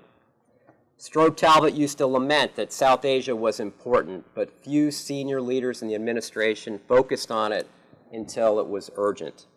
We don't have that luxury today. South Asia is too important to wait until there is a dire situation. So let me offer a few ideas on this front. First, let me say that personal relationships matter. They matter in peacetime and even more when a crisis confronts a nation and its people. And those relationships cannot be developed, and trust cannot be instilled after the crisis hits. That's why it's critical for Washington to continue to build trusted relationships in Delhi and Islamabad. It's why we had the 40-plus dialogues and regular conversations by the national security advisors, the foreign secretaries, and heads of state. It's why we set up a hotline between President Obama and Prime Minister Moeed so they could talk, confer, and strategize as needed. The patterns of working together, the friendships, and the reservoir of trust must be built over time. Second, the United States should continue to use its influence, waning though it may be during this challenging time, to convince the Pakistani military and intelligence services to rein in those terror groups operating from within its borders. As my friend Ashley Tellis says as in his compelling essay, wondering whether India and Pakistan talks are, quote, worth a damn, he says the following, quote, there is a role for the U.S. in encouraging a peace settlement between India and Pakistan, but the approach must be subtle and focused on pressing Rawalpindi to end state-sponsored terrorism targeted against India, an instrument that has acquired renewed vitality ever since Pakistan acquired nuclear weapons in the 1990s, end quote. And Michael Crapon writes in your report released today, which has been mentioned in the earlier panel, quote, because the spark for every crisis since Operation Brass Tacks has come from within Pakistan, the burden of crisis avoidance falls primarily upon Rawalpindi. We should channel our energies, therefore, in pressing Pakistan to end its state support for these groups.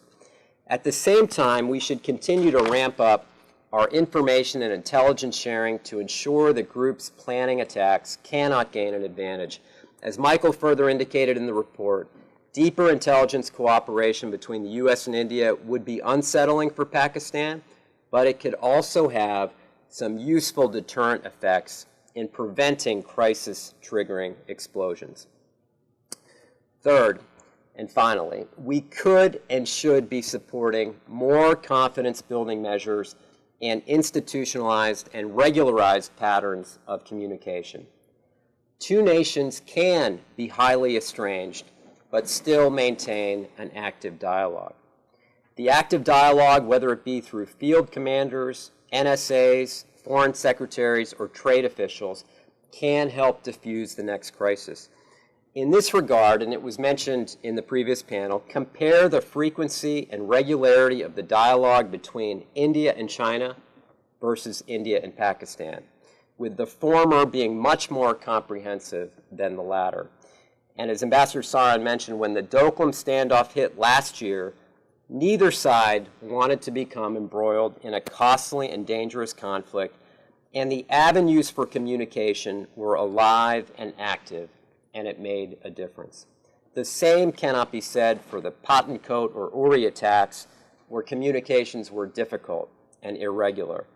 Without the clear lines of communications, the signaling can be badly misinterpreted, leading to even greater risks. Obviously, the U.S. can only do what the parties actually want in this regard. But there may be track 2 or track 1.5 dialogues, conversations on trade, regional efforts to combat climate change, or solving pressing health challenges that bring the parties together in a more regularized way. Let me say in closing that the overriding interest in South Asia is for people to live in peace, free from terror, with free and open systems of government that allow them to prosper, be educated, and to excel in this very complicated but promising time. The individual relationships the U.S. has with both India and Pakistan are exceptionally important, and they stand on their own, with the hyphens gone and counterbalancing a thing of the past. The U.S. continues to have important influence, and we are entering a transformative period, and I know our role is not limited to one of just managing crises. Indeed, the potential for our partnership together across South Asia is what gives me great hope for the future days ahead. Advanced research and discussions like these can help ensure that the potential for significant security disruptions are greatly minimized. Again, I want to thank Stimson and all the panelists for the important contribution they've made to peace and security across the subcontinent. Thank you. Moeed, you're up next. Let me briefly introduce you and your new book. Moeed Yusuf is the Associate Vice President of the Asia Center at the United States Institute of Peace, and he has a new book coming out from Stanford, Brokered Bargaining in Nuclear Environments, U.S. Crisis Management in South Asia, and it looks at third-party involvement in nuclear-tinged crises. And that's coming out in March? April. So thanks for the information. Good morning, everyone. So thanks to Stimson, Michael, Samir, Hannah for giving me this opportunity. And what I thought I'll do as a non-contributor to the volume, but somebody who's sort of been eating, living, and breathing crises for the past 3 years as I was doing my book, is to tie some of what I saw in your very, very impressive volume to some of my findings that are forthcoming in the book. But let me just begin by saying that there is a real value addition in this volume. I'm focused on the third-party sort of angle of that for obvious reasons, but it's surprising how little has been written about China's role, given how important China is.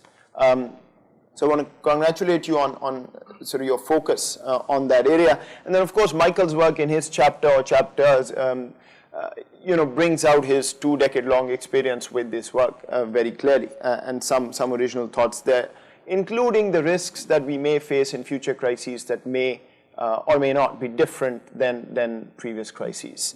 But in the spirit of being provocative, let me make 4 or 5 points and see if I could spark an interesting discussion on this. One, I would argue, and a lot of this is in your volume, South Asian crisis moments I find as particular instances in time when normal diplomacy is suspended. And this is not only because there's a crisis, but I think we tend to make too much of conventional alliance structures, geostrategic implications of who sides with who at a particular moment. What I have found is that during these crises moments, and particularly because they are nuclear tinged, as you call it, I wish I could steal this term for my book, it's too late. But the normal alliance considerations tend to get suspended for those 2 weeks or 6 months or 10 months, and then all countries seem to revert to those as soon as the crisis is over. And so the idea that, India, US versus China, Pakistan, I think that's the direction the world is headed in South Asia. But in crisis moments, I'd be careful in taking that too far, as if these countries would forget that they're dealing with a potential nuclear escalation. I found in my work very interestingly, and this would surprise many, but those in government may sort of bail me out, the issue of Afghanistan was almost never discussed in meetings of principals about the India-Pakistan crisis going on at the time. Which is very different than what we seem to think. At the working level, people were obsessed with Afghanistan and US equities in the process, but actually at the principals level who were driving the crisis policy, there wasn't much mention. In fact, in the Mumbai crisis, the Afghanistan-Iraq sort of directorate that was looking at Afghanistan and Iraq at the NSC was not even involved in sort of the principals' conversations. And as one of the US crisis managers put it to me, the goal of the US at that particular moment in time becomes de-escalation, de-escalation, de-escalation. And then, everything else follows from that. That's one. Second, I think absolutely correctly your volume points out that China's role is changing. It's becoming larger. Especially in the last year, we are seeing a very different China per force, perhaps, given how the geostrategic environment is playing out. The only 2 points I would make there, one is in continuation of my last one, which is that I am not entirely sure alliance structures are as clear yet as many have made it out to be. I think global alliances are in flux, and much more likely than a clear-cut China, Pakistan, India, US, you will see an issue-based alliance structure. I don't see India and the US partnering on Iran, for instance, beyond a point, depending on how the crisis plays out and if there's a larger role there. I quite frankly also do not see either the US ganging up with India or China with Pakistan in a crisis where nuclear weapons are involved. And I think the past bears that out, and I don't think that trend is going to change that easily. Which brings me to a crucial policy point, which is that the US and China, while they spend time at figuring out how they are going to be competitors in the new world age, also need to spend a lot of time in figuring out how they may need to or are forced to or should collaborate in third-party crisis management in South Asia, but quite frankly, North Korea is a great example right now. Whichever way you come at it, ultimately there's a Beijing-Washington conversation needed on it. And if the US-China communication is broken during crises, I think that to me is more dangerous than worrying about irresponsible Indian and Pakistani leaders who quite frankly have not been irresponsible in crises as far as I've found in my work. A word about bilateral escalation control. That's the universal sort of golden benchmark for India, Pakistan, and everybody else. Michael talks about it. I mean, the volume, everything that one has read talks about this. I would argue that this urge comes from lessons from the Cold War, where there was positive learning after the first 15 or 20 years, and the last 2.5 decades of the Cold War, all sorts of confidence building, risk reduction measures came in. Today's world is different in one way. And again, I'm thinking of the theme of the panel. India and Pakistan and other countries have the option of transferring some of the burden of crisis management to willing third parties. And the important point to make here is that third parties in nuclear environments, third parties like the US, have agency. It's not that somebody asks them to show up to de-escalate. They are there on day one. In Kargil, it took them 2 weeks. In the 01-02 crisis, it was before India mobilized, which was 3 days, 4 days after the attack on the parliament. And in Mumbai, they were there before the attacks were over. Not because anybody called the US in, but it's that nuclear aspect that drives this behavior. Now, of course, India and Pakistan can decide whether they want the US and China and others involved or not. But I would argue that there is a serious disincentive for both countries to completely ignore the third party in such a scenario for 2 reasons. One, you almost force the hand of the third party to go closer to your opponent. And second, all simulations and all sort of fire drills that I've looked at, and Ambassador Saran talked about the strategic, going to the strategic once escalation happens, there is not a clear sense on how to stop once you start. And so that incentive is pretty serious to bring in, and I'm not talking of outside intervention for dispute resolution. This is very much a crisis phenomena, as far as I can tell. So to me, it's not a question of whether the US and China and others will show up. The question is what will they do and what they're able to do when they show up. And there I think the volume makes a very good point about the current environment being unprecedented in some ways, because the unpredictability of what the US may do or the US crisis managers may do makes everybody nervous, including perhaps the crisis actors themselves. So we'll have to wait and see where that goes. Fourth, one point of disagreement perhaps with what I read in the volume. I don't think credibility and trust of the third party is as important as influence and leverage. Yes, of course, credibility and trust would be great, but if you look at the past crises since Kargil, there was never a moment when both India and Pakistan trusted the US. It was about an incentive to de-escalate, which was shared by India, Pakistan, and the third party, and leverage that the US could bring to the table for various reasons. If the US cannot bring as much, can China bring more? I mean, these are questions that we'll have to debate going forward. And that's why the coordination between these three parties is crucial.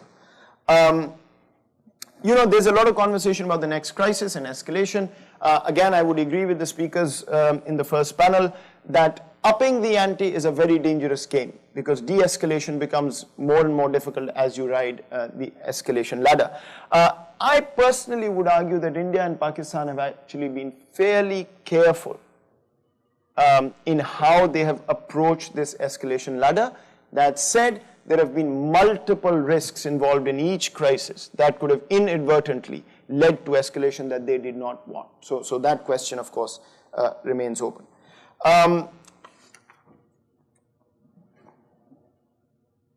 Let me just make two more points, because I know Hana's phone is working overtime, probably on stopwatch. One, I think this point about intelligence sharing is crucial, and intelligence capacity before intelligence sharing. The US involvement in that, I think the Chinese cannot come close, no other country can come close, even though you need to pool resources. And there I would argue the US intelligence cooperation is not about US-India intelligence cooperation. It is about US-India-Pakistan intelligence cooperation for three things as far as crises are concerned. One, real-time information to prevent crises. Second, attribution of crisis triggers, if possible. And third, crisis management if we are in the middle of a crisis. The attribution point is crucial, because there is now a tendency on both sides to blame the other as soon as something happens. And where I would perhaps differ slightly with you, Rich, is terror and talk is a very difficult parallel track to follow for India. Terror should disappear from the face of this earth. It's not going to. And thus, unfortunately, for the foreseeable future, terror and talks have to go together. Because think about this from the non-state actors' perspective, or the terrorist perspective. You know, we talk about sort of the LETs of the world, etc. Put a scenario in front of you, and by the way, Skandar's chapter in this was fairly imaginative in what could happen. But put a scenario in front of you where there is a genuine ISIS attack that brings India and Pakistan to the verge of a crisis. If the argument is there can be no conversation after a terrorist attack, then ISIS has got it made, because that's exactly the situation they want. So I would argue, as difficult as it is, cutting off dialogue is simply no answer. And one related thing that I would say here is that we need to be a bit careful about unknowingly creating perverse incentives for either India or Pakistan on various things. So anytime a crisis occurs and the provoker essentially gets away unscathed, you've just created a moral hazard problem next time. The incentive to go back is higher. On the other hand, to argue that, which Michael does correctly, that all crises have had a trigger coming from Pakistan, actually creates a very serious perverse incentive for Pakistan. Because if I were looking at it from the Pakistani perspective, I would make a simple argument that my mistake was that after the Samjhota train attacks in which the Pakistani citizens were killed in India, I should have actually escalated and created a crisis so that Michael couldn't say that. I actually think it's more responsible that they didn't create a crisis at that time, otherwise one crisis would have been created because of India. So I think we need to be careful about these incentive structures. And And the argument I would make is essentially don't escalate. And if we can get the attribution right, there are ways that we can blame and punish provokers after the crisis rather than escalating or after we have avoided crisis. Final point, and the most important point I think in your volume, and it's the same in my book. There is no possible way, realistically, of preventing crises unless larger underlying issues remain. And I'm not talking about only disputes, I'm talking about everything. And what I have picked up from crisis management is that crisis management, because of the de-escalation fixation, thankfully, becomes so tactical that it's only about getting past the crisis moment. So the third parties would make promises to both sides. They will try and convince the other that if you bank on me, I will get you what you want. Of course, if US is promising both India and Pakistan that, by definition, there's a contradiction because they can't give both what they want. But as soon as the crisis is over, if you look at the post-crisis period, both sides walk away dissatisfied and promising never to rely on the US again, which makes crisis management more difficult in the next iteration and the next iteration. And so ultimately there is no way around a serious dispute resolution, including everything that matters to both sides. I am not talking of a grand bargain. I completely agree with Ambassador Saran, it's not going to come overnight. But I would want to end on an optimistic note, and I'm probably naive in this, and I acknowledge that. India and Pakistan is a very interesting rivalry where solutions to virtually all their major problems is known and worked out by both sides themselves. And we can tinker with where Siachen goes and where the ultimate line is drawn and whether Kashmir is a 4-point or a 6-point or an 8-point. But I think the contours are known. And if we could go there when Ambassador Saran and Riaz Mohammed Khan were sitting and dealing with this, I see no reason these sides cannot go back to that again. Yes, there are problems, there are all sorts of issues. But to say that we will manage crisis after crisis without figuring out a more sustainable path for India-Pakistan, I think is basically waiting for a disaster to happen. Let me stop there. Was that optimistic? I got it. Sorry. I think so. Thank you both. I'm going to take the opportunity to ask the first question here, and then I also want to encourage you to respond to one another if you'd like to, and then we'll open up the floor for questions. So my question is, how do you anticipate the Trump administration would approach a new India-Pakistan crisis? And in that, do you see U.S. incentives having shifted for being the main third-party crisis manager? Yeah, it's a really good question, and I think this skill set of being able to predict what the Trump administration might do on any given day is an evolving skill set for many of us. So, look, there are some differences, and I think one of the issues raised in the book is in this era of America first, more inward-looking, more nationalistic views, some degree of retrenchment. Does this administration still view itself as a crisis manager? Or do they view that as something someone else should do? Someone asked me to explain Trump foreign policy today, and I said, look, I think it's better for you to draw a line from like Pittsburgh through northwestern Ohio into Michigan and Wisconsin and see how these issues play on that spectrum as opposed to whether we're going to resort to our longstanding kind of view as a global leader. So I think that's an open question. Are we still viewed as the superpower that can intervene and play a definitive role? I have a strongly held view that we have to, we should, we are kind of that player, taking into account Ambassador Saran's very important qualification that it really will be up to the parties at the time. But I think what we're referring to is an actual crisis that had been escalated.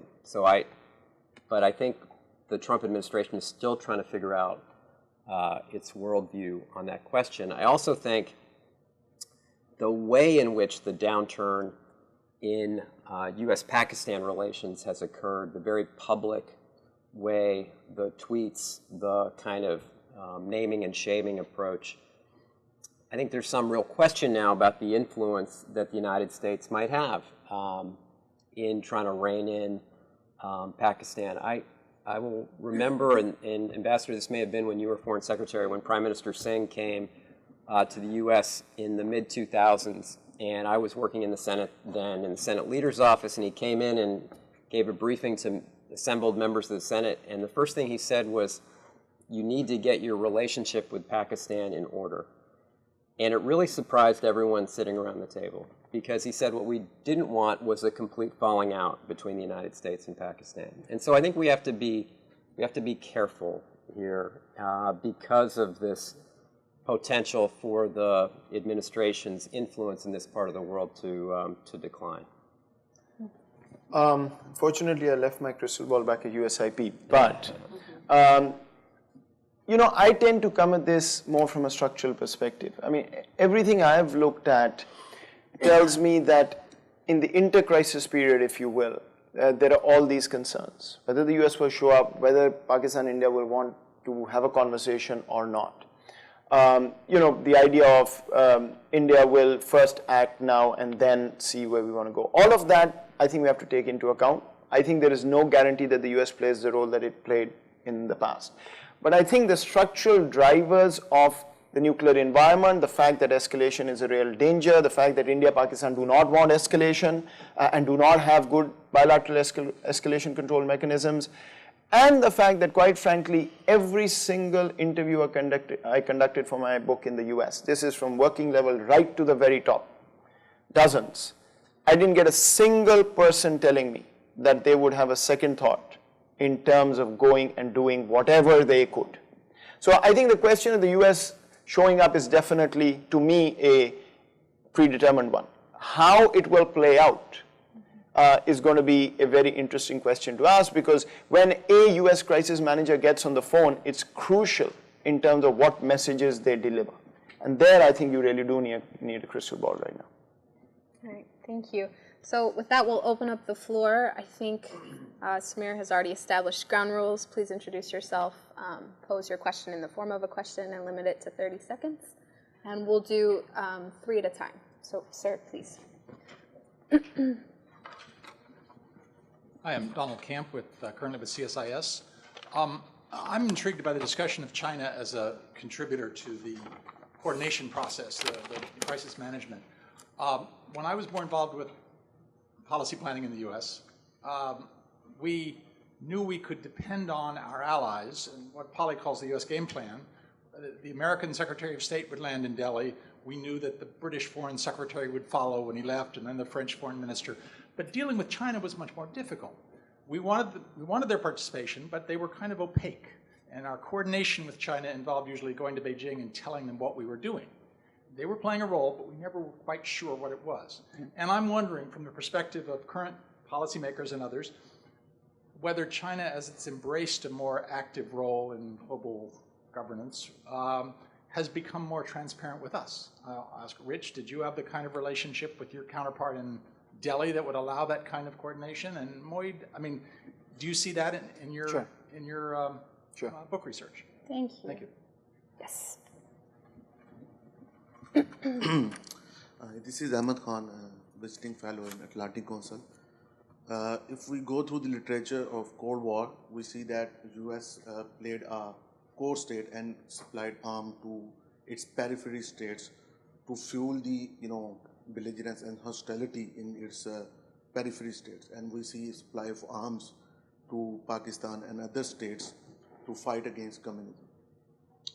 So if in this session I learned that China can play a similar kind of role, but I am able to see what is the rule of engagement of Chinese management in South Asia. Will it be a supply of arms to Pakistan? And how can China able to manage, or what could be the rules of engagement between China, India and Pakistan in a crisis situation? Thank you. Thank you.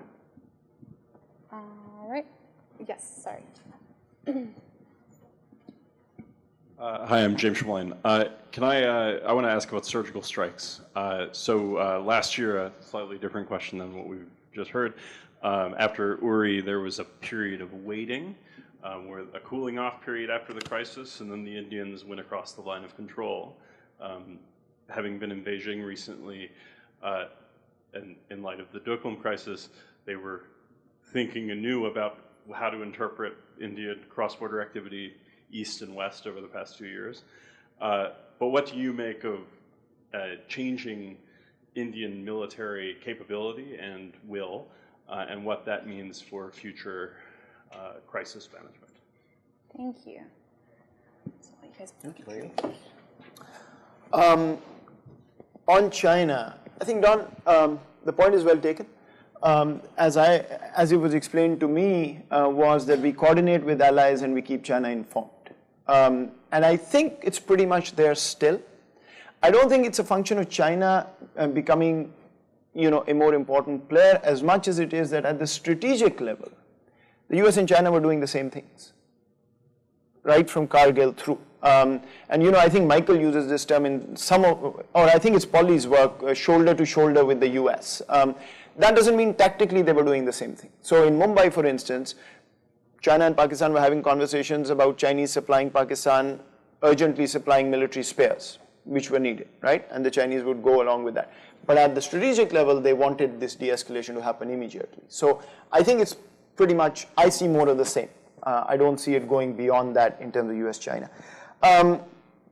China, India, Pakistan, the modality, I think essentially is counseling restraint. That's the fundamental message that goes. It's through shuttle diplomacy that's happened in the past. It's through other third parties. For instance, in Kargil, the Saudis were involved to some extent, trying to do certain things. Similarly, in Mumbai as well. So you're using different parties, not only China, but the question really is, if the US role diminishes, who fills the vacuum? That's sort of what's worrying everybody right now. And I would argue, one, the US role may diminish, but it won't be a vacuum in the crisis moment. Overall, it may well be. And the Chinese impulse has always been to find a way to force India, or to push Pakistan and India to de-escalate. That will remain. Whether they have still the backing, standing behind the US or looking at different ways, I think depends on how the primary third party, which is the US, acts.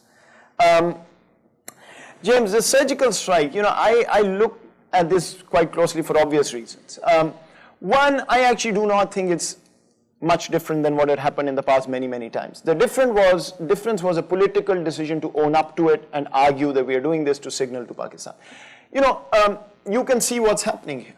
If India basically sits back after a provocation, subconventional provocation, the credibility of the deterrent is non-existent. That's been the case since 98, that's been India's problem.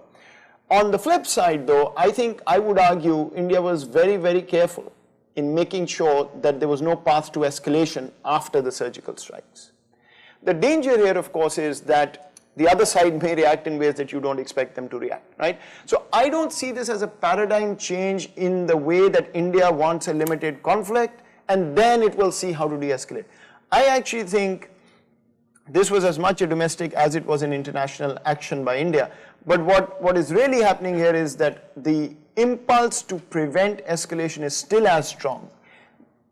Both sides are just trying to find out if the line can move slightly so that they can be more comfortable in signaling internationally and domestically. So the chances of a miscalculation are higher. But I actually do not see this as a paradigm shift, because you've got to keep in mind, as an Indian and Pakistani decision maker, you escalate, something happens, for whatever reason, Pakistan responds, tit for tat starts. Where do you go from there? You still have to look around to find a way to de-escalate. And that is a much tougher proposition for both sides than to do it at a lower level. Yeah, I don't know. I have much to add to really excellent responses there. I would say, from what I've seen in the region and my own experiences, that China does not necessarily have the kind of muscle memory of coming in and playing this role as crisis manager.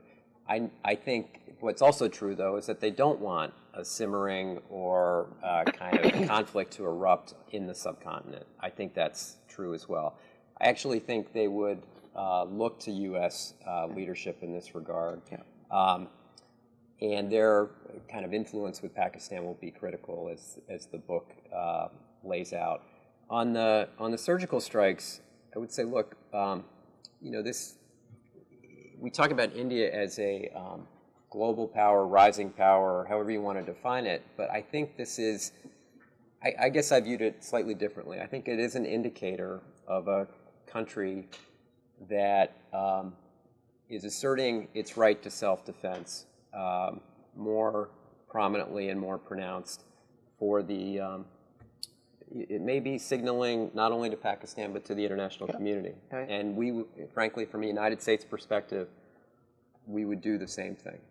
I can't imagine a situation where we would sit back and accept that kind of cross-border attack. All the same concerns about escalation are exactly right, but I think it sent a pretty powerful signal. Whether they've done this sort of thing in the past, the fact that they were more pronounced about it, I think, was actually an important change in how we view India's posture. Not to become too academic about it, but I think the slight distinction in my mind is India did not exercise the right to self-defense. It signaled its intent to exercise its right to self-defense. So it did not think that just by doing this, the problem would disappear. But it signaled that it won't just sit back and keep letting this happen over and over again without something. All right, we are out of time, so we can do a couple final questions. Yes, ma'am. So over the past few years, India has grown closer to United States, and do you think the U.S. administration's present attitude towards Pakistan, do you think India has any influence on that, or India has influenced U.S.? Thank you. Thank you. Any other final questions? Yes, sir. Thank you. Joe Goldberg, formerly of the National Defense University. I wanted to ask whether or not the Chinese initiatives, which are involved with their Belt and Road programs, are part and parcel of an attempt of China not only to assert new influence, not only in South Asia, but throughout the area, is also coupled with an attempt to displace what we describe as the structure of international security that was established after the Second World War, which we played a great role in. And if so, if this attack upon the traditional avenues that we know, even international organizations as such, takes place, to what extent will that play a significant role in altering our perception of strategic concerns? Yeah. Thank you. Two good questions. I think. Can I bring one more? One more? Oh, sure. Just because we have another distinguished guest here. All right. Don't leave Marvin out. Yeah, we're going to get him in. You'll like his Marvin Weinbaum, Middle East Institute. You know, in 2002, when Richard Armitage went out, at that point in time, we had reasonable trust in both Delhi and Islamabad. And then there was the personality factor here. He was a consummate diplomat when it came to understanding what it was going to take for both sides. How important does this personal element, but let me also add to that the obvious question, would there today, leaving whether the playbook could work that he used, have we gone too far now at this point where any American diplomat can win the trust of both sides? Thank you. All right. Okay, so look, I think, we've said this many times, and I believe it, and I'll say it again, that I think the relationships with India and Pakistan have evolved separately, stand on their own merit, have their own kind of complexities to them, and I don't believe that because we've had this upturn with a relationship with India, that somehow we have to have a corresponding downturn in our relations with Pakistan, or that somehow India has influenced Washington to take a downturn with Pakistan. I just don't believe that's the way it works, and there's too many people of good faith in all three capitals that are really trying to make the relationships work. There's no question the India relationship has evolved in kind of leaps and bounds, probably in a way that people did not predict, and I think we're trying to understand the ramifications of that, no question about it. On One Belt, One Road, and there's a lot of experts in here on One Belt, One Road. Look, I don't view it as a Chinese attempt to replace traditional architecture. In a way, I view it as Chinese attempts to exert influence, clear and simple, across the region and broader than that. And I think it has, some interesting elements of investment, but it has some really challenging elements to it, going through disputed territory, coming up with their method of financing being particularly difficult, and not playing by the international rules in the post-war system. So I think the fact that we haven't had a counter to One Belt, One Road is something serious and something that I hope we have another session to talk about one day, because I think it's really important. The reason I mentioned in my remarks about the trusted relationships is I do think the personal element of diplomacy really, really matters a lot. This is not a region where you can just show up and say, we're from the United States, therefore listen to us, especially now. I think it takes time. It takes repeated conversations. And Prime Minister Moeed said something interesting when he came to Washington in the summer of 2016 and addressed the joint session of Congress. He said, "We have overcome the hesitations of history between our two countries."